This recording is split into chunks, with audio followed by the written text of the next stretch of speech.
Welcome to Wife Cheating Story. I hope you have an enjoyable and relaxing time listening. Let's get started. A faint scent of cologne on her blouse wasn't mine.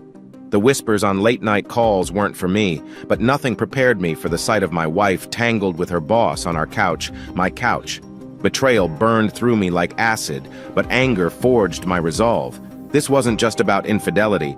It was about power, lies, and the empire they built on deceit. In their world, rules didn't apply until I made them. You want cruelty? I turned their secrets into weapons, their empire into rubble. This isn't a story of heartbreak, it's a story of vengeance. I sometimes wonder if there's a single moment in life that slams the gavel down and seals our fate, or if it's just an accumulation of small choices and coincidences. You see, it's funny how, when looking back, every fleeting glance or unspoken doubt can become something far more significant in hindsight. My name is James, and I've known David since we were both wide-eyed kids wrestling in our suburban backyards. Neither of us could have predicted the dark twists that would invade his marriage, or the secrets lurking behind polite smiles in conference rooms and family dinners. But as I recount everything that's happened, I can't stop thinking that there were clues all along. I'll start at the beginning, or as close as I can get. We're in the here and now modern-day, everyday America. Picture a small but bustling city somewhere in the Midwest, where coffee shops on the corners still greet you by your first name if you're a regular, and neighbors occasionally knock on your door to ask if you need help fixing a leaky faucet. For me, it's a comfortable place to call home. There's a sense of normalcy, maybe even banality, to everyday life. Commuting to work, grocery shopping at the local store, catching up with friends over beers on Fridays. But beneath that normalcy, a storm was building, one that would shake David's life to its core. David and I share a history stretching back to third grade. We met when he accidentally tackled me on the playground during a game of two-hand touch football. I remember the teacher, Mrs. Kelton, coming over in a panic, certain we'd end up in the nurse's office, but we popped back up, laughing at our own clumsiness.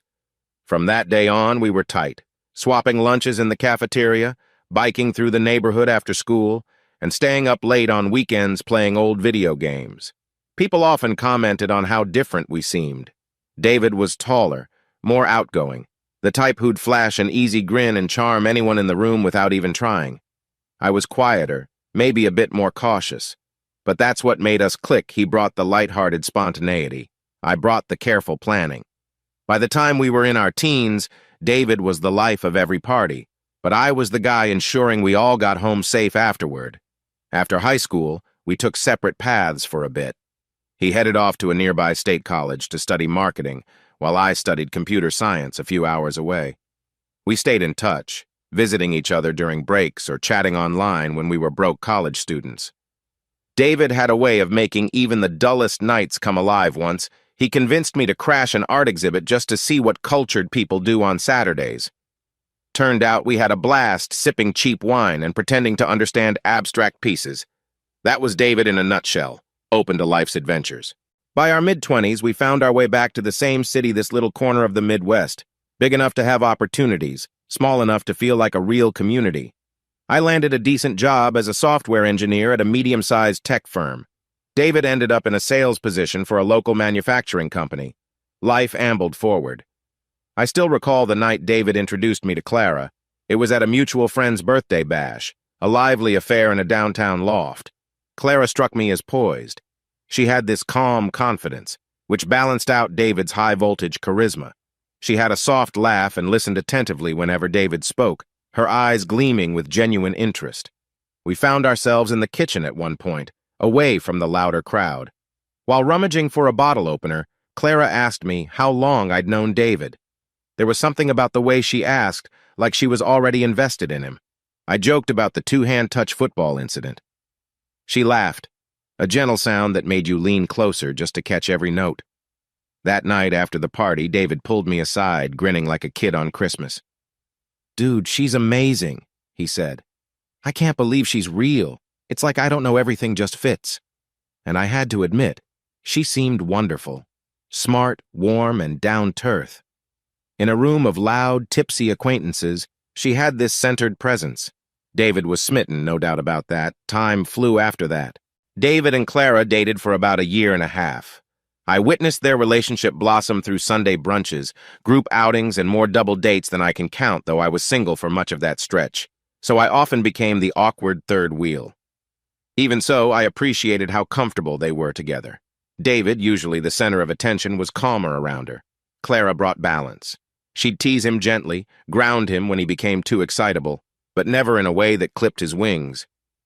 I'd never seen David more at ease. When David proposed to Clara on a weekend getaway to a lakeside cabin, I remember how jittery he was before popping the question. He called me from the cabin's porch, breath visible in the crisp night air, whispering, "Should I do it now or after dinner?" I laughed and said, "Man, if you're this nervous, maybe do it while you still can talk." He chuckled, and an hour later, I got a text message with a photo of them embracing. She'd said yes. Their wedding was small but picturesque. They rented an old barn in the countryside and decorated it with fairy lights, wildflowers, and mason jars. Clara wore a simple, elegant gown that fit her down-to-earth vibe. David looked nervous yet triumphant in a tailored suit. I was his best man. During my speech, I made sure to highlight David's early fiasco on the playground, how he tackled me into friendship, and maybe how he tackled his way into Clara's heart, too. Laughter mingled with happy tears that day. I genuinely believed they were built to last. About a year into the marriage, Clara got pregnant. I'll never forget the phone call I received from David one Tuesday night. "Dude, I'm gonna be a dad!" His voice cracked with excitement, and maybe a hint of terror. Lucas was born a healthy baby boy, bringing more joy into their home than either of them expected. Holding Lucas in my arms for the first time felt surreal. I'd known David almost my entire life, and there he was, beaming like the proudest father in existence. The next few years were a blur of baby milestones, first words, first steps, messy birthday parties with cake smeared everywhere. David and Clara seemed like a model couple, cooing over Lucas, exchanging loving glances, making each other laugh. Sure, they had spats now and then, every couple does, but nothing that signaled deeper trouble. But as Clara's career advanced, subtle changes began creeping into their marriage. She took a position as a project manager at a large corporation known for its demanding workload. At first, David was proud he bragged about how his wife was taking the corporate ladder by storm. But as months passed, I noticed David's stories shifting tone. Instead of praising her new responsibilities, he'd complain about how she had to stay late at the office or attend weekend seminars. I'd ask, "Hey man, how's Clara doing?" And he'd shrug, "Busy as always. We barely see each other on weekdays." It was a stark contrast from the playful, affectionate dynamic they used to have. But life gets hectic, right? We all get slammed with bills, deadlines, obligations. I figured it was just a tough season, one that had passed like so many others. Then I started seeing hints of deeper unease, David telling me about Clara coming home, seeming distant, half listening, as if her mind was still on spreadsheets and business calls. He confessed he'd tried to plan date nights, but her schedule was too jam-packed. When they did go out, Clara often scrolled through emails on her phone. He'd glance at her, an unspoken plea in his expression, but she was lost in notifications. One name kept popping up in David's casual remarks, Andrew. At first, it was just mentions like, "Clara's boss, Andrew, asked her to reorganize an entire department's workflow." Or, "Andrew wants Clara on a special project because she's the only one who can handle it." He'd laugh it off, calling Andrew a slave driver. But eventually, the remarks took on a different shade. "Andrew texted Clara at midnight about some client fiasco," David would say, followed by a dismissive shrug. But the worry was clear in his eyes. Or, "Andrew asked Clara to attend a conference in Chicago for 4 days, just the two of them. Nothing weird, right?" I'd try to reassure him. If she's that valuable, it's normal for the boss to rely on her. But the seed of suspicion was there, growing. Andrew, from what little I gleaned, was well respected in the company mid-40s, a charismatic talker who thrived on networking. The kind of man used to getting what he wants, either by professional acumen or personal influence.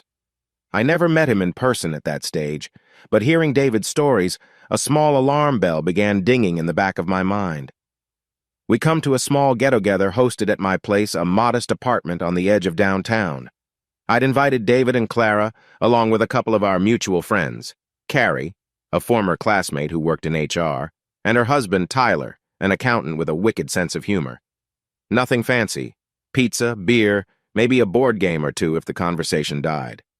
That evening, however, the atmosphere felt off. Clara arrived late, looking exhausted and slightly irritated.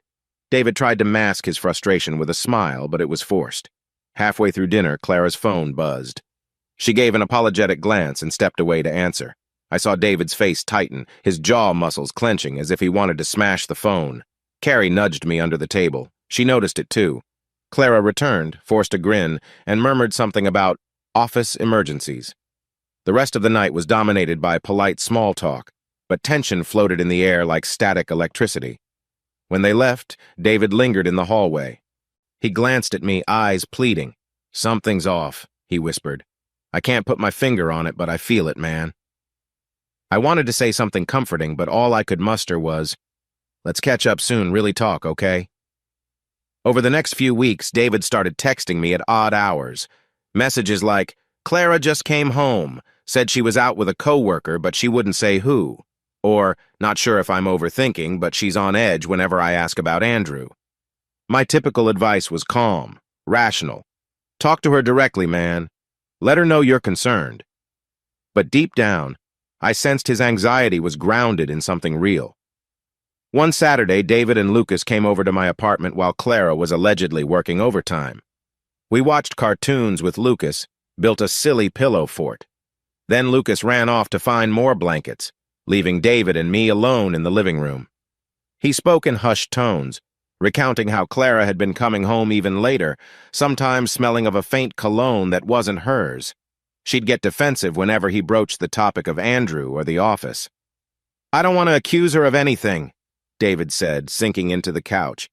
"But I know something's going on. My gut won't leave me alone." "Maybe it's stress," I offered weakly. "Or maybe she just wants to keep her boss happy. It doesn't have to be." I trailed off, not wanting to say the word. He let out a humorless chuckle. "An affair?" He finished for me, voice trembling. I can't believe it had come to that. We have Lucas, we have so much together. She wouldn't throw it all away, would she? His eyes glistened, and my stomach knotted. "Let's not jump to conclusions yet, but if you really suspect something, you need proof or at least clarity. You deserve to know." By the time fall arrived, a storm was indeed brewing, though no one could see it plainly yet except maybe David. And me, in the periphery, forced into the role of unwitting confidant. It was as though we were in a slow-motion film, to borrow from a Gillian Flynn-like vibe, the tension building with each passing day, every unanswered phone call, every suspicious text. The normal chatter of daily life grocery lists, daycare pickups, weekend errands was overshadowed by an undercurrent of mistrust. I remember picking up some groceries at the local supermarket one Wednesday evening, and as I was walking out, I spotted Clara in the parking lot. She was standing by her car, phone pressed to her ear, her face stern. She didn't see me. I paused by a row of shopping carts. A few seconds later, a sleek black sedan pulled up beside her. I recognized the driver from a photo David had once shown me. It was Andrew. My heart pounded. Clara slid into the passenger seat and they drove off, leaving me gripping a plastic bag full of vegetables and a sinking sense that David's fears might be justified. I debated telling David what I saw, but how could I do it without escalating his anxiety further? Maybe it was innocent. Could they have had a business meeting, an urgent matter requiring immediate attention? But why at 8 p.m. in a supermarket parking lot? My head spun with conflicting thoughts. Ultimately, I decided to keep it to myself until I knew more. Yet that was the moment I knew for sure something serious was unfolding. A week later, we all attended a friend's birthday dinner at a local steakhouse. David and Clara sat across from me, though the chatter around the table, 8 or so people, made it tough to have any private conversation. Still, I noticed how Clara hardly touched her food, how David kept glancing her way, eyes full of silent questions. At one point, someone asked Clara about her job. She gave a rehearsed answer about exciting projects and the demands of working under a seasoned professional like Andrew. David's jaw tightened. Clara's forced smile told me she was keenly aware of the tension. It was like watching a precarious Jenga tower, one wrong block pulled, and everything would collapse. Later that night, I saw David slip away from the table. Concerned, I followed him out to the restaurant's deserted patio. He stood there, gripping the railing as if it were the only thing keeping him upright. The city lights twinkled beyond the parking lot, a harsh contrast to his grim expression. "I can't take this," he muttered when I approached. "She's drifting away, and I feel powerless." His face was etched with anguish. I know I sound paranoid, but I'm certain something's going on. "Let's figure this out," I said, placing a hand on his shoulder. "I'm here for you." Looking back, that was the night I fully realized we were walking into a tempest that would upend everything we knew. David looked ready to break, a man haunted by suspicions he hoped were false, but that every sign suggested were all too real. And Clara, her posture at dinner, the restless flick of her eyes spoke of secrets, or at least a desperate attempt to hide them. The next chapter of this journey would crack the foundations of David's marriage, but it was also the beginning of a deeper mystery, the hidden dealings in Andrew's world, the cunning that would spark a chain reaction of betrayals, confessions, and cold, calculated moves. Yet on that patio, all I knew was that my best friend was in pain. Little did I realize how pivotal my role as narrator and participant would become. To add a bit more everyday flavor to the story, and to ground the unfolding drama in the normalcy of suburban life, let me introduce Marianne and Glenn, David's neighbors. They lived in a cozy ranch-style house next door. Marianne was a talkative retiree who prided herself on a well-kept front lawn.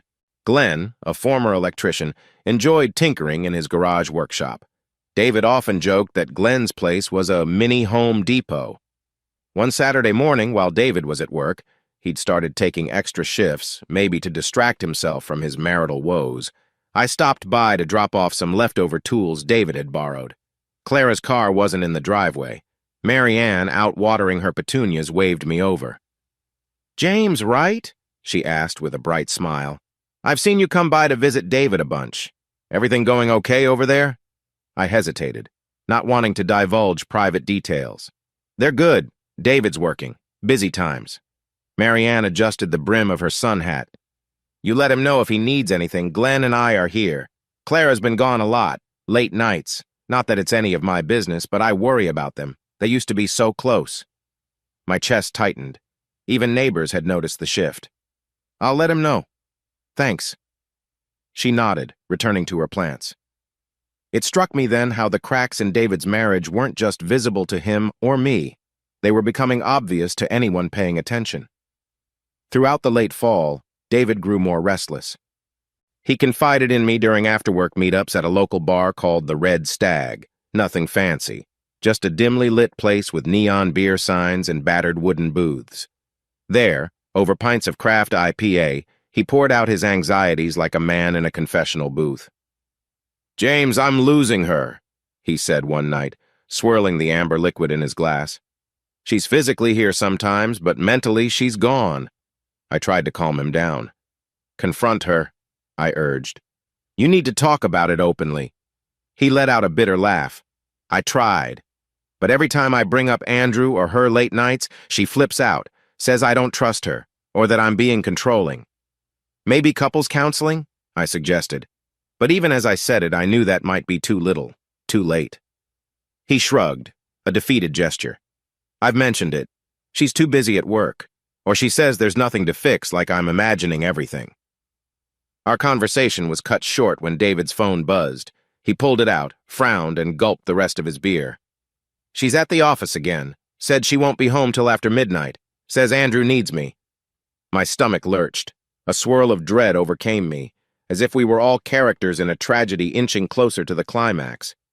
If this were a movie, I'd be screaming at the screen for David to get out before the inevitable disaster. But life isn't so simple. Hope dies hard. Meanwhile, there were still attempts at normal life. Lucas had a small winter recital at his elementary school. David invited me to watch. Clara showed up late, slipping into a seat in the back row just as Lucas's class took the stage to sing holiday songs. She offered a perfunctory smile, not meeting David's eyes when he tried to catch her attention. Afterward, the kids scurried around, excited to show their parents crafts they'd made. Lucas handed David a clumsily cut snowflake with glued-on sparkles. "Look, Dad!" Lucas beamed. "That's awesome, buddy," David said, kneeling to ruffle his hair. "Can you show your mom?" Lucas spun around, but Clara was in the hallway, phone in hand, speaking in hushed tones to someone. The joy in Lucas's face dimmed. I felt my fists clench. Here was a good man, a devoted father, trying to hold everything together, and she was miles away in her own head. Eventually, Clara returned, kissed Lucas on the forehead, and apologized to David for work emergencies. He said nothing, just nodded, a weary acceptance in his eyes. I realized then that bitterness, that quiet resentment, was starting to take root in David's heart, and it wouldn't let go easily. In fleeting moments, Clara seemed to realize the strain. She'd hug David from behind when he was doing the dishes or put a hand on his arm to reassure him. But these gestures felt performative, more about placating guilt than genuine closeness. David told me he tried to salvage the intimacy, planned a weekend trip for the family, only to have Clara bail last minute due to urgent deadlines. The conflict simmered beneath every conversation, but they refused to confront it head-on, as if acknowledging it would make it too real. I noticed changes in David, too. He began losing weight. Dark circles framed his usually bright eyes. He was staying up late, fiddling with his phone, possibly checking her social media or scanning bank statements. This was the beginning of a more methodical approach he would later adopt. The calm before the storm. Looking back, I can pinpoint a final straw that led to the cataclysmic moment. An unassuming Thursday night when David decided to come home early from a supposedly canceled work meeting. If only I could have prepared him for what he'd find. But no one can truly prepare for that kind of betrayal. Before we delve into that heartbreak, though, it's vital to note this has all been building slowly, like a carefully measured tempo in a dramatic score. Gillian Flynn's novels often show how the mundane can mask the macabre, how everyday smiles can hide twisted secrets. In real life, it's not so different. Weeks or months of suspicion can weigh on a soul like a leaden blanket. Then, in one moment, it all shatters. The day before that final straw, David was uncharacteristically quiet when he texted me, "I'm heading home early tomorrow. I have a bad feeling. Something isn't right." Those words, loaded with dread, stuck with me. I typed back some vague reassurance, telling him to stay calm. But inside, my own instincts buzzed. I'd seen Clara with Andrew in that parking lot. I'd heard David's mounting suspicions and watched their marriage fray at the edges. It was only a matter of time before the truth came into full focus. Little did I know how brutal that moment of truth would be, or how much deeper it would go than just an affair, because Clara wasn't the only one harboring secrets. Andrew, with his well-tailored suits and corporate jargon, had skeletons hidden in every corner of his professional life. And those skeletons would become weapons in David's quest for retribution. So here we stand, on the cusp of devastation. The city lights glow beyond living room windows, the hum of traffic and chatter weaves through the air, and everyone continues their routines, grabbing coffee, commuting, checking emails, oblivious that, in a neat suburban home, a man is about to see his trust crushed. A woman is about to face the consequences of her deceit. And I, James, their lifelong friend and confidant, am about to witness it all. That's the introduction, if you will, a tapestry of normal life unraveling thread by thread. In these everyday moments, we see how suspicion, once seeded, grows relentless and unstoppable. We see a devoted husband, a distracted wife, a cunning boss with designs beyond mere corporate success, and a child caught in the crossfire. The stage is set for betrayal, heartbreak, and eventually revenge. It won't be pretty. But if life has taught me anything, it's that sometimes the only way to find the truth is to tear away the comfortable lies we've wrapped ourselves in, no matter how harsh the exposure. David is about to do just that, whether he's ready or not. And I, as his witness and his friend, will do what I can to guide him, or at least document the fallout. Tomorrow, everything changes. David will return home earlier than Clara expects. He will see the unfiltered reality behind her late nights and Andrew's frantic texts. And that discovery will ignite a chain of events neither David nor Clara can contain. From there, revelations about Andrew's misconduct at work and shady dealings will come crashing into view. This is only the beginning. They say a storm gathers quietly on the horizon, building energy, waiting for the right moment to unleash its fury. David has felt the thunderous rumble for months, a distant echo warning him that something was wrong. Soon, the lightning will strike and the rain will pour. Yet in the eye of that storm, truths will surface that no one saw coming, truths that won't just destroy a marriage, but threaten to pull the entire corporate structure Andrew carefully built down with it. In the end, some might call it a story of vengeance. Others might see it as a cautionary tale about betrayal. To me, it's just the raw, agonizing truth of what can happen when people we love start leading double lives, one face for the world, another hidden in shadow. But we'll get to all that. For now, remember that the seeds have been planted. The storm David sensed is no longer distant thunder. It's rolling in, ready to break. I've come to believe that some nights hold a peculiar charge in the air, like static on a radio station, hissing before a momentous announcement. You can't quite place your finger on it, but it's there, making you uneasy. Looking back, I'd say that was exactly the kind of night David reached out to me, sounding so tense he could barely form the words. It began innocently enough. I was in my living room, feet propped on the coffee table, channel surfing to find something mindless to watch. It had been a long day at the office, filled with code reviews and quick lunch breaks, just standard 21st century hustle. The hum of the air conditioner felt almost comforting in the background. I remember glancing at my phone on the sofa cushion next to me, half tempted to ignore any late-night messages. But then it buzzed, lighting up the dim space with a harsh glow. David, 9:53 p.m. I'm heading home early from a meeting. I have a bad feeling. Something isn't right. Those words prickled the back of my neck. David rarely spoke that way unless something was deeply troubling him. I tapped open his text, my heart beginning to pound. The living room suddenly felt colder. Me. What's going on? You okay? No reply. 5 minutes passed, then 10. I caught myself drumming my fingers on the arm of the sofa. My mind churned with possibilities. Maybe Clara had done something else to set him on edge, or perhaps it was a misunderstanding. Their marriage had been strained lately, but I hadn't expected such urgency. Eventually, I let out a low sigh and tried to distract myself by flicking back to the TV. Some talk show host was rattling on about politics. It was pure background noise. Then my phone rang, an actual call, not a text. David's number glared on the screen. "Hello?" I answered, feeling my pulse spike.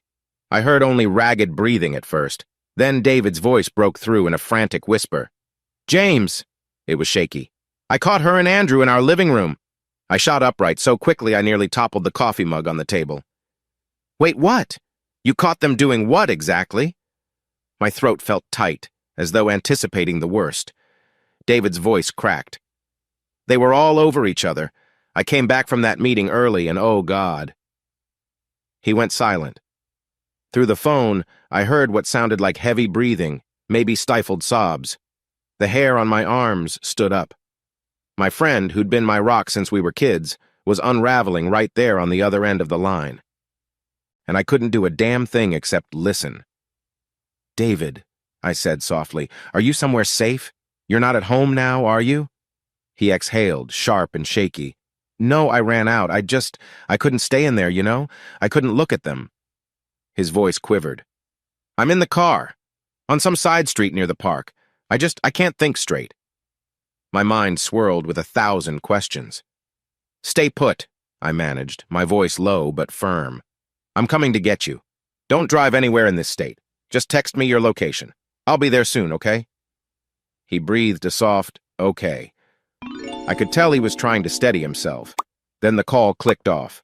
I sprang into action, grabbing my car keys from the kitchen counter. Not bothering to put on proper shoes, I just slid into some battered sneakers by the door. My heart pounded like I'd sprinted a mile. This wasn't just a suspicion or a vague guess anymore. David had actually witnessed Clara and Andrew together. In his own home, no less. Betrayal doesn't get more blatant than that.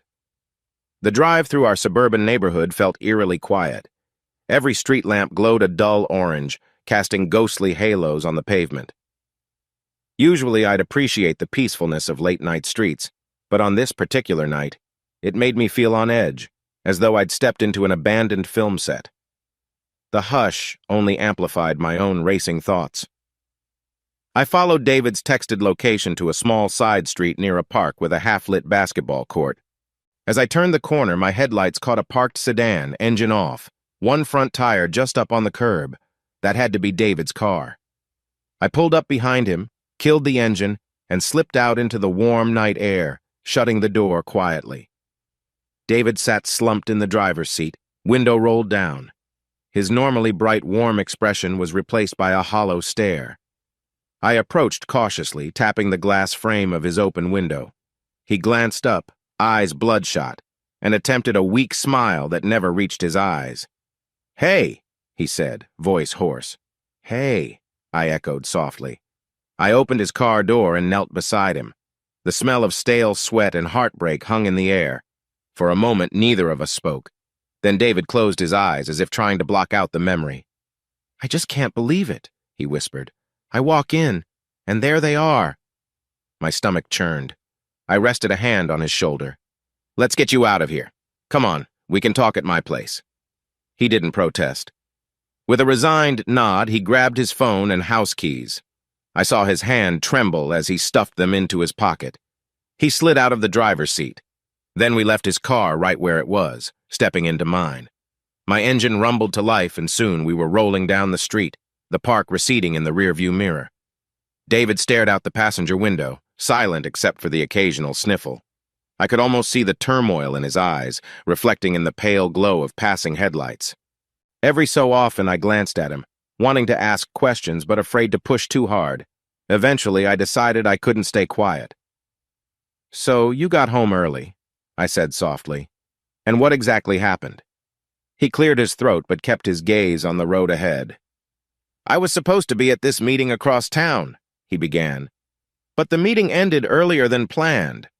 I thought I'd surprise Clara, maybe pick up some takeout on the way. You know, do something spontaneous because she's been so distant lately." His voice wavered. "But I walked in without making any noise and I heard these sounds.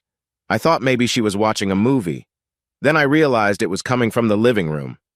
He swallowed hard, pressing his hand to his mouth as though speaking the words made him physically ill. "And that's when I saw them. Clara and Andrew, on the couch.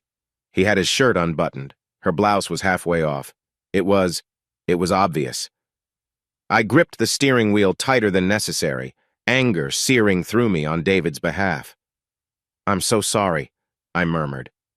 It felt like such a weak response, given the gravity of what he'd just witnessed. "What did they do when they saw you?" David let out a bitter laugh. "Andrew freaked. He jumped up, tried to stammer something like, 'I can explain,' but it was nonsense. Clara looked at me like she'd seen a ghost. Didn't even say a word, just froze." He paused, rubbing his temple. "That was enough for me. I couldn't stand it." I just turned around and walked back out the door. Silence settled.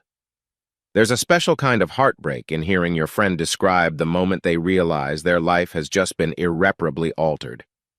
I wanted to comfort him, to say something uplifting, but anything I said felt hollow. Betrayal is a wound that only time and a lot of emotional scarring can handle. We pulled up to my apartment complex, a modest building with plain gray siding and a small communal lawn out front. The security light illuminated the parking lot, giving off a yellowish tint that made everything look surreal. David followed me up the short flight of stairs to my door, his footsteps heavy, as though he was walking underwater. Inside, the space was exactly how I'd left it, TV still on. Dim lamp in the corner, my half-finished mug of coffee on the table. I flicked off the TV and motioned for David to sit down on the couch. He sank into the cushions, burying his face in his hands for a moment. I stepped into the kitchen, rummaging for something soothing, a glass of water, maybe. I spotted the whiskey bottle on the countertop and paused.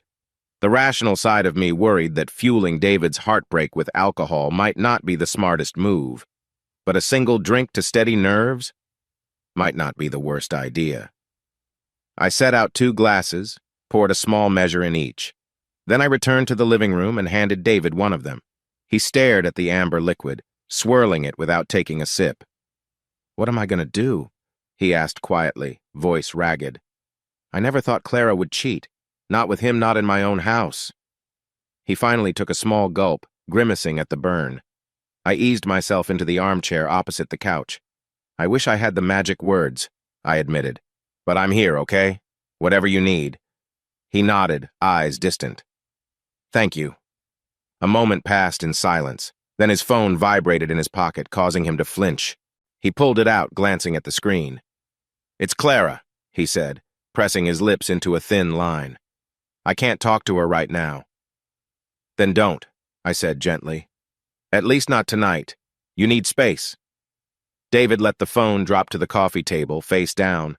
The device buzzed again in protest, but he ignored it. I could only imagine the flood of calls and texts she was likely sending, frantically trying to salvage some explanation. But it was too late for half-baked excuses. We sat for a while, letting the shock sink in. Outside, the distant rumble of a passing car and the gentle rustle of leaves were the only sounds. The hush felt almost accusatory, as if the night was holding its breath for what came next. I broke the silence. Did you see Lucas anywhere? I asked. Where was he during all this? David's face contorted at the mention of his son. Thank God he wasn't home. He's spending the night at my mom's place. She offered to watch him because Clara said she had important work things. A trembling sigh left his chest. Important? Indeed. My gut tightened. Lucas was 6 too young to get tangled in the ugliness of adult betrayal. I was relieved he wasn't around to witness any of it. But it struck me how this would eventually impact him too. A father who could barely look at the mother anymore. A home that might never feel safe again. Suddenly, David's expression hardened. I can't just let this slide. I've got to figure out what's really going on between them, how long it's been happening. I deserve the truth. He glanced at me, eyes fierce despite the tears that still threatened. Will you help me? I'm not sure how I'm going to handle this yet. My own emotions were a mix of anger and protective loyalty. Of course, I said, voice firm. I've got your back. We spent the next hour in a fog of conversation, David pacing my living room as he tried to piece together any red flags he might have overlooked, late-night texts from Andrew, sudden excuses to work weekends, random business trips that now seemed suspicious. He recalled how Clara sometimes came home wearing a scent he didn't recognize. I remembered that gathering at my place when Clara stepped out to take a call, leaving David anxious at the dinner table. It was brutal watching him re-examine every memory, every casual remark, under the harsh light of hindsight. Betrayal can make you question your own sanity, wondering how you missed it. But if someone is determined to lie, they'll find ways to hide it. For all his heartbreak, David still looked more resolute than I'd ever seen him. At some point, the dryness in my throat got to me, and I went to grab a refill of water from the kitchen. David followed me, leaning against the counter. I should have confronted them right there, he muttered.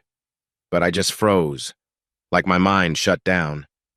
I gently put a hand on his shoulder. Look, you did what you had to do. Everyone reacts differently in that kind of shock. He set his empty glass in the sink and stared at me. I feel humiliated, angry. I want to punch a wall, or maybe Andrew's face. A grim flicker of a smile passed his lips. But I know that won't help. We fell silent for a heartbeat. Then David asked the question that had probably been haunting him since the moment he walked in on them. Why him? Why Andrew? He's her boss. Doesn't she know how messed up that is? I had no easy answers. Clara's motivations were her own. Sometimes, I said slowly, it's not about logic. It's about people chasing what they think they want, ignoring the cost. He made a low noise, half scoff, half sob. We have a child. She was willing to throw that away? I had no response for that. Around midnight, we heard a sharp knock at my door. I tensed immediately, exchanging a glance with David. No one I knew would just drop by at this hour unless it was some emergency. My mind flashed to the possibility that it was Clara. For a second, I considered ignoring it. But the knocking continued, more insistent this time. I walked to the door and peered through the peephole. Sure enough, I saw Clara standing in the hallway, her face partly hidden by the poor overhead lighting. My jaw clenched. I turned back, pressing a finger to my lips to signal silence to David. He stiffened, eyes flashing with panic and anger. James! Clara's muffled voice called through the door. "I know David is in there. Please let me talk to him." David shook his head vigorously. "I can't face her," he whispered. I nodded, then pressed my forehead to the door, replying calmly, "Clara, this isn't the time. He doesn't want to see you right now." "Please," she urged, voice cracking. "Just a minute. I need to explain." I cut her off. "He's not ready to hear it. Leave, or I'll call security." My tone was harsher than I expected, fueled by the anger coiling in my gut. On the other side, I heard her stifle a sob. For a moment, I wondered if I was being too cold.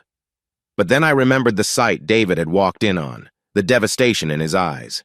If Clara wanted to talk, she should have thought about that before betraying him in his own living room.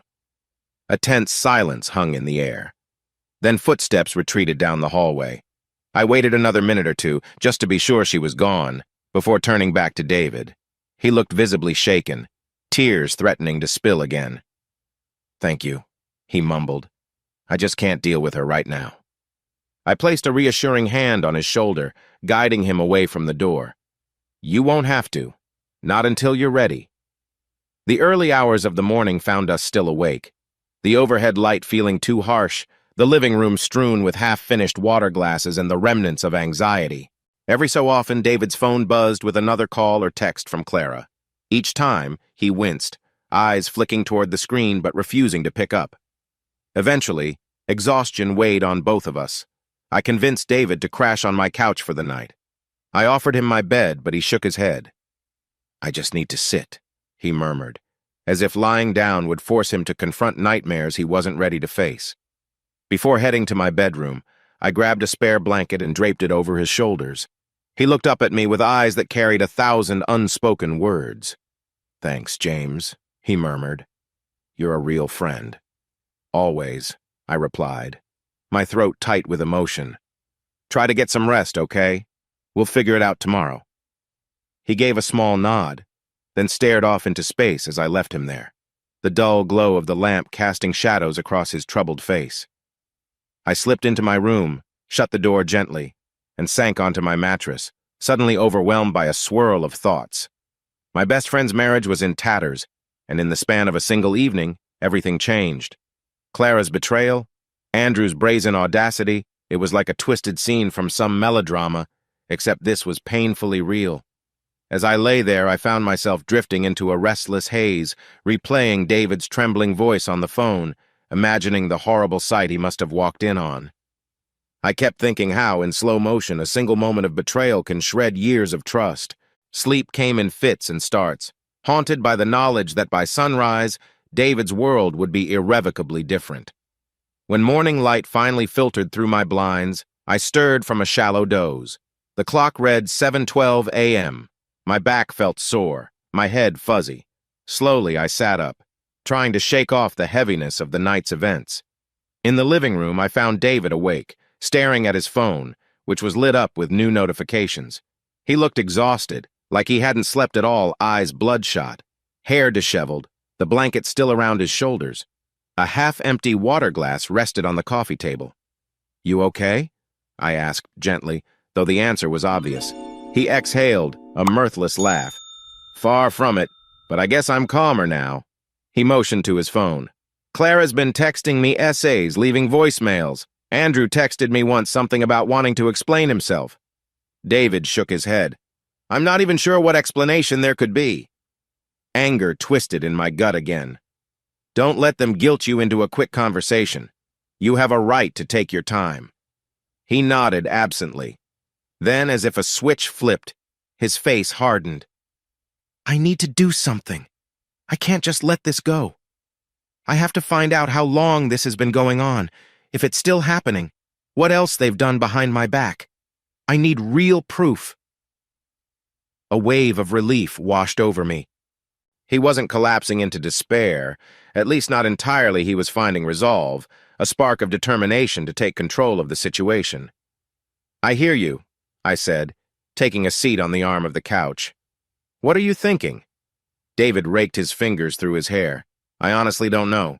Part of me wants to barge back into that house and demand answers." His expression grew serious. "But I know that'd be a mess arguments, maybe worse. No, I need a clear head. We lapsed into thoughtful silence. A sudden knock at the door startled both of us. My heart skipped a beat. Was Clara back? I approached the door carefully. This time, when I looked through the peephole, I saw Mary Ann, my neighbor from across the hall, carrying a small tray of muffins. She was a kindly, middle-aged woman who'd occasionally chatted with me about building issues or local gossip. I opened the door with a tentative smile. "Morning, Mary Ann. Everything okay?" She smiled warmly, offering the tray. "Hope I'm not intruding. I baked these for a church fundraiser but ended up with extra. Figured you might want some." I glanced over my shoulder at David, who was hovering by the edge of the living room, uncertain. "Thank you," I managed, taking the tray. "That's really nice." Her gaze flicked to David, and I saw a brief look of concern cross her face. "Oh, hello." "Sorry. Didn't realize you had company." "It's all right," David replied, forcing a polite nod. "Thanks for the muffins." Mary Ann's smile was genuine. "Well, I'll let you two enjoy them. Have a good day." Then she left, her footsteps fading down the hallway. I set the muffins on the kitchen counter, the sweet smell doing little to lighten the mood. But David's shoulders seemed to unclench just a bit. Sometimes a small act of kindness from a stranger can remind you the whole world isn't crashing down just one part of it. After grabbing a muffin, each more out of politeness than hunger, we settled back into the living room. The taste was sugary and comforting, but David stared at the pastry in his hand like it was foreign. "So," I ventured, "you mentioned last night you're not sure how to confront Clara or Andrew yet, but you said you want proof. Proof for what, exactly?" He exhaled heavily. "For one, if I ever consider divorce." He paused, letting the word hang in the air. The gravity of it was unmistakable. "I'd need solid evidence of her affair. I'm not letting her spin a story that it was just an emotional connection or that I was paranoid. Not after last night." A jolt ran through me at the mention of divorce, but realistically, it wasn't surprising after what he witnessed. "That makes sense," I said gently.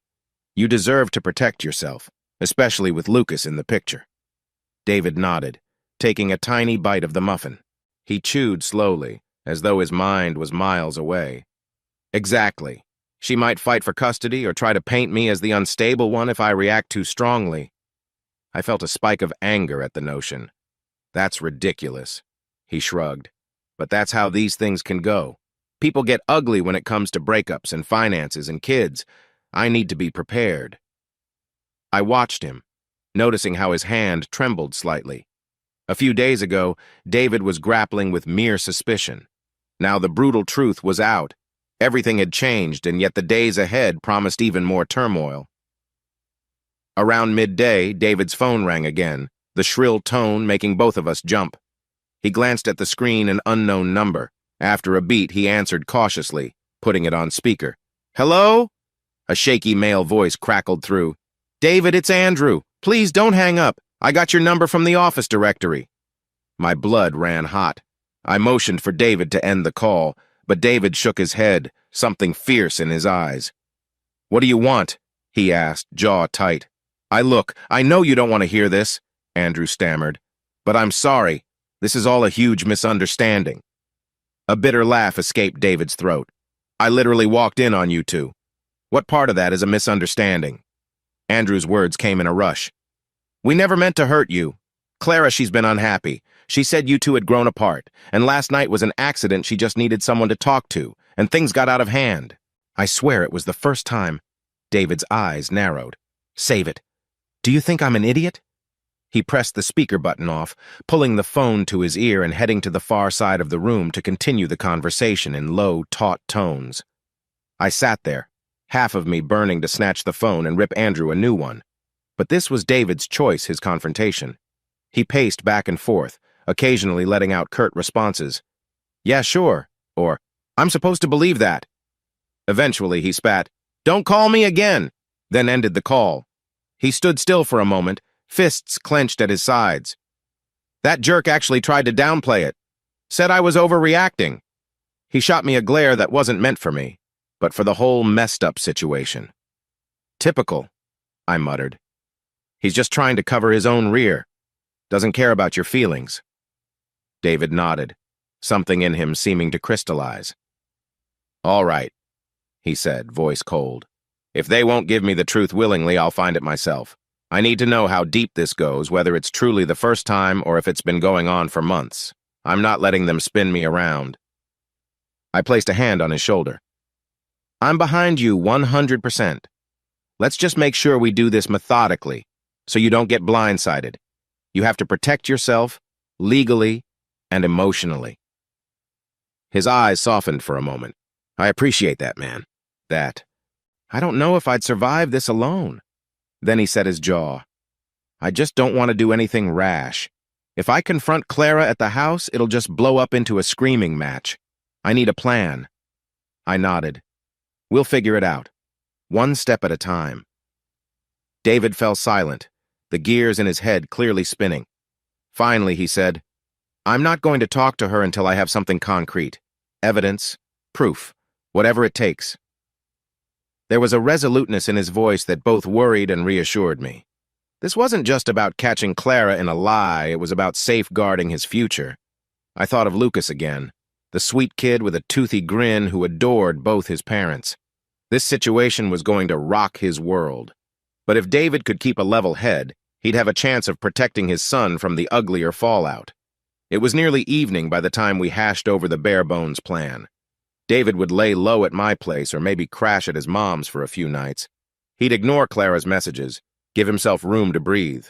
Meanwhile, he'd start considering how to gather more information, how to confirm whether this affair was ongoing, how long it had lasted, and what steps he might take to confront Clara once he had all the facts. We didn't talk specifics yet, but the idea was simple. Get the truth, then decide his next move. As dusk settled outside my apartment windows, I felt a shift in the atmosphere. The intense shock of the previous night was still there, but now laced with a grim determination. David wasn't just a wounded spouse. He was a man on a mission. When we finally parted ways that night, David heading off to see Lucas at his mom's, me left behind in my once quiet apartment, I couldn't shake the feeling that we were stepping into a deeper labyrinth. Clara and Andrew might have reasons of their own, possibly darker than we realized. The slow-motion film that had begun with suspicion was now accelerating into a cascade of revelations. I stood by my living room window after David left, the city lights flickering below.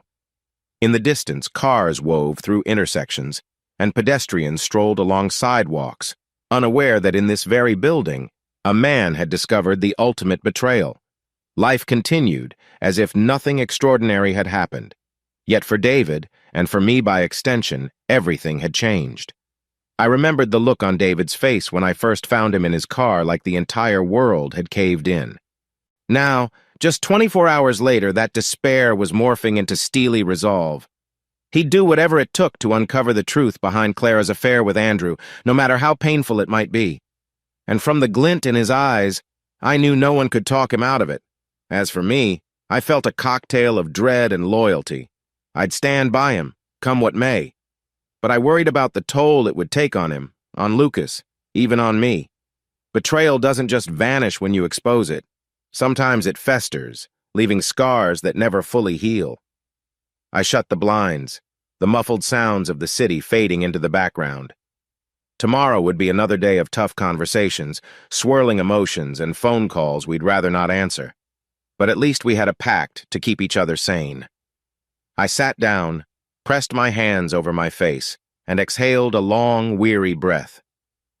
David had discovered the unthinkable, his wife's infidelity, tangled with her powerful boss, right in the privacy of his own living room. Shock had given way to the first stirrings of revenge, and in that quiet moment I realized we'd only scratched the surface. There was no turning back, only plunging forward into the chaos that lay ahead. A storm was indeed brewing. Little did we know it would grow far larger than a simple extramarital fling, eventually dragging in lawyers, investigations, and the entire precarious future of David's family. But that's a story for another time. For now, the discovery had happened. The shock was real and visceral. The next step would be the start of a new, darker chapter 1 in which David would fight to reclaim his dignity, and perhaps, in the process, find out just how far he was willing to go for justice. I always thought I knew everything about David, his favorite sports teams, the secret stash of candy he kept in his desk drawer, the way he fiddled with his watch when he got nervous. But after he discovered Clara's affair with Andrew, I realized there were endless layers to a person's pain. The shock of betrayal had left David gutted, yet also strangely determined. He didn't collapse under the weight of that night. Instead, he woke up the next morning ready to delve deeper into the mess.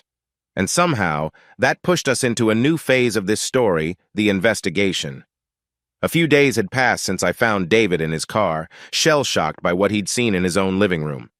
He'd been crashing at his mom's house, keeping Lucas away from the tension as best he could.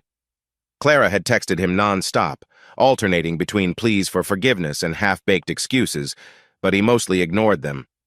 The immediate fury had cooled into a cold determination.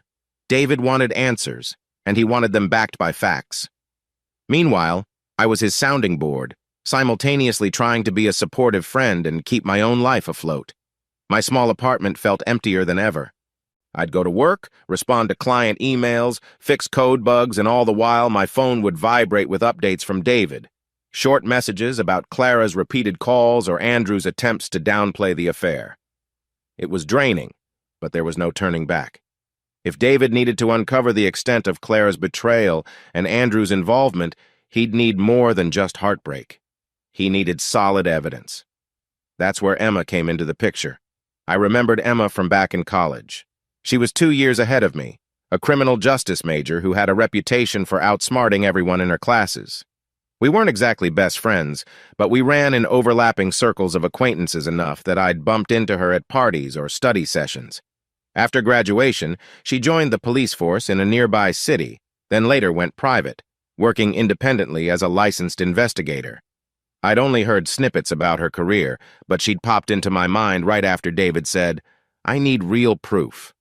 It was a Tuesday morning when I finally dug through my old social media messages and found her contact. I shot her a tentative text. "Hey, Emma, long time no speak. Need a PI's help urgent. Got time to chat?" To my surprise, she replied within the hour, asking me to meet her for lunch at a cafe downtown.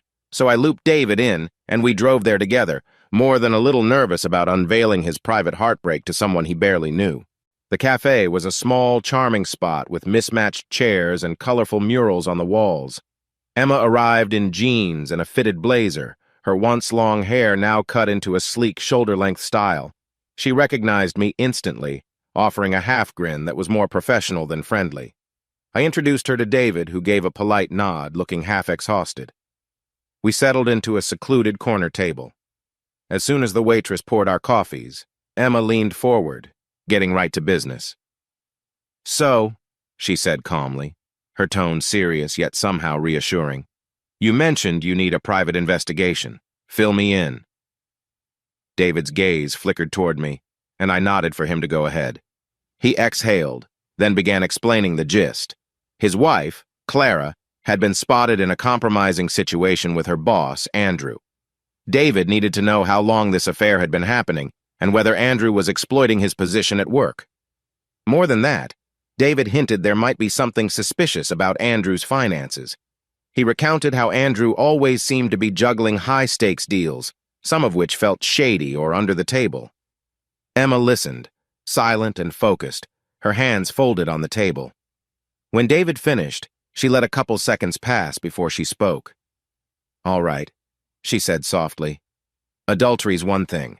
That might help in a divorce or custody setting, but it's not a criminal matter on its own. However, if Andrew is abusing his corporate power embezzling funds, taking bribes, or using intimidation tactics, then we've got something more. Something bigger. Is that what you suspect?" David's face tensed. "I'm not 100% sure, but Clara sometimes mentioned Andrew's hush-hush approach to deals. She used to brush it off, saying he was just discreet for legal reasons. In hindsight, that sounds a lot like code for shady business." Emma nodded. "We can start with simple surveillance and basic digging financial records, leaked documents, interviews with people who know him. If something is there, we'll find it." She glanced between us. "You should know I'm discreet, but this could get complicated. If Andrew's as well connected as you say, he might have ways to cover his tracks. You have to be prepared for a potentially lengthy process. David leaned forward, determination etched in his expression. Lengthy or not, I need the truth. Emma seemed satisfied with his resolve. She pushed a small notepad toward him. Write down every detail you recall, dates, times, receipts, suspicious messages from Clara's phone, anything. I'll also need any information you have on Andrew's professional dealings. We spent the next half hour hashing out initial details, finishing our coffees while a low murmur of conversations drifted around us. Finally, Emma stood. I'll start today, she promised. Keep your phones on, and if you think of anything else that might help, let me know. With that, she walked out, leaving David and me staring at each other in a swirl of uncertainty, yet also a curious sense of relief. We had a plan. No more guesswork. Emma was on the case. In the days that followed, Emma worked quietly behind the scenes. She rarely updated us except with the occasional cryptic text. Found something interesting. We'll call soon. David hovered over his phone, anxious for each snippet of news, even as he tried to maintain some semblance of normalcy, checking on Lucas, going to his office job, avoiding all contact with Clara. Late one evening, I was at home, microwaving leftovers for dinner, when my phone buzzed with an unknown number. I answered to find Emma on the line, her voice low, almost excited. James, she said, I might have a lead. I put the microwave on pause. Shoot. I've been following Andrew's routines, and he's got a pattern, she explained. He meets with a small group of associates every Thursday evening at a private lounge downtown. Supposedly it's for business. But I took a few photos. These are not your typical corporate types. They look more like, let's just say they're not wearing suits and carrying laptops. One man had an ankle monitor. Another was rumored to be involved in money laundering a few years back. My stomach sank. So Andrew might be dealing with criminals? Emma sighed. Hard to say for sure yet, but it suggests he's not squeaky clean. Also, I got wind of hush-hush rumors at Andrew's company. Word is he's been moving funds around in a way that doesn't line up with official budgets, possibly embezzlement. A wave of grim satisfaction washed over me, satisfaction that David's instincts were correct. This could be huge. Keep going. Anything on Clara? Yeah, Emma replied, sounding more somber. I've also documented her leaving the office with Andrew on multiple occasions, hotels, late-night dinners. I know it's painful for David to hear, but this is the evidence he asked for. I have photos and timestamps. I swallowed, picturing David's pained expression. We'll deal with it. Just keep it coming. We ended the call, and I sat down at my small kitchen table. My appetite vanished. The microwave beeped, reminding me of my forgotten food, but I just stared at the phone in my hand, unsettled by how real this was becoming. Andrew wasn't just a cheating boss, he was potentially a full-blown white-collar criminal, and Clara, knowingly or not, was tangled in his web. The next day, David and I arranged a meeting with Ingrid, my old college friend who'd become a family law attorney. She was the kind of person who combined razor-sharp legal knowledge with a calm, empathetic demeanor. We'd barely stepped into her office, a tidy space on the second floor of a brick building downtown, when she greeted us with a reassuring smile. James, she said, giving me a quick hug, then turning to David, and you must be David. I'm sorry you're going through this. David mustered a tight nod. Appreciate you seeing us on short notice. We settled into chairs across from her desk. The walls were lined with framed certificates and a few motivational quotes. Ingrid took a seat, folded her hands, and gave David a sympathetic look. James has told me the basics, but I want to hear it from you. What do you need from a legal standpoint? Taking a deep breath, David recounted the heartbreak, the affair, the suspicion that Andrew might be pressuring Clara or even roping her into illicit activities. Ingrid listened with unwavering focus. Occasionally she scribbled a note, but she mostly just let David speak. When he finished, Ingrid leaned back. Well, from a family law perspective, infidelity can have significant implications, especially if you decide to file for divorce and seek custody of your son, Lucas. Documenting the affair is crucial, and any proof of Andrew's criminal activities could further support your case, showing an unsafe environment. But let's be clear, these are serious allegations. You need solid evidence. David nodded, his face determined. We've hired a private investigator. She's getting us the photos and financial clues. Good, Ingrid said, her tone steady. If Andrew's truly engaging in embezzlement or any kind of bribery, that changes the playing field. Clara's involvement, however tangential, could reflect poorly on her if she's considered complicit. I noticed David's knuckles whitening as he gripped the armrest of his chair. I just don't want to be blindsided if Clara tries to spin this on me, he said quietly. I can't let her take Lucas away because of her own mistakes. A gentle warmth entered Ingrid's voice. Look, David, the courts generally aim for the child's best interest. If you demonstrate a stable home environment and show Clara's poor judgment or involvement with a criminal boss, it would likely favor you, but let's not jump ahead. First, gather the evidence. Once you're ready to move forward, we'll use it effectively.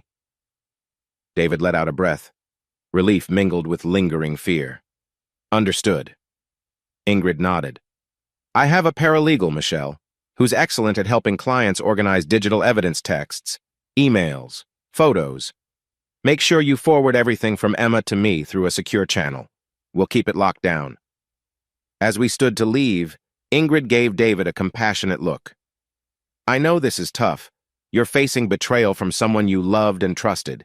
Just remember, you don't have to rush into any legal action until you feel ready. Focus on gathering facts first.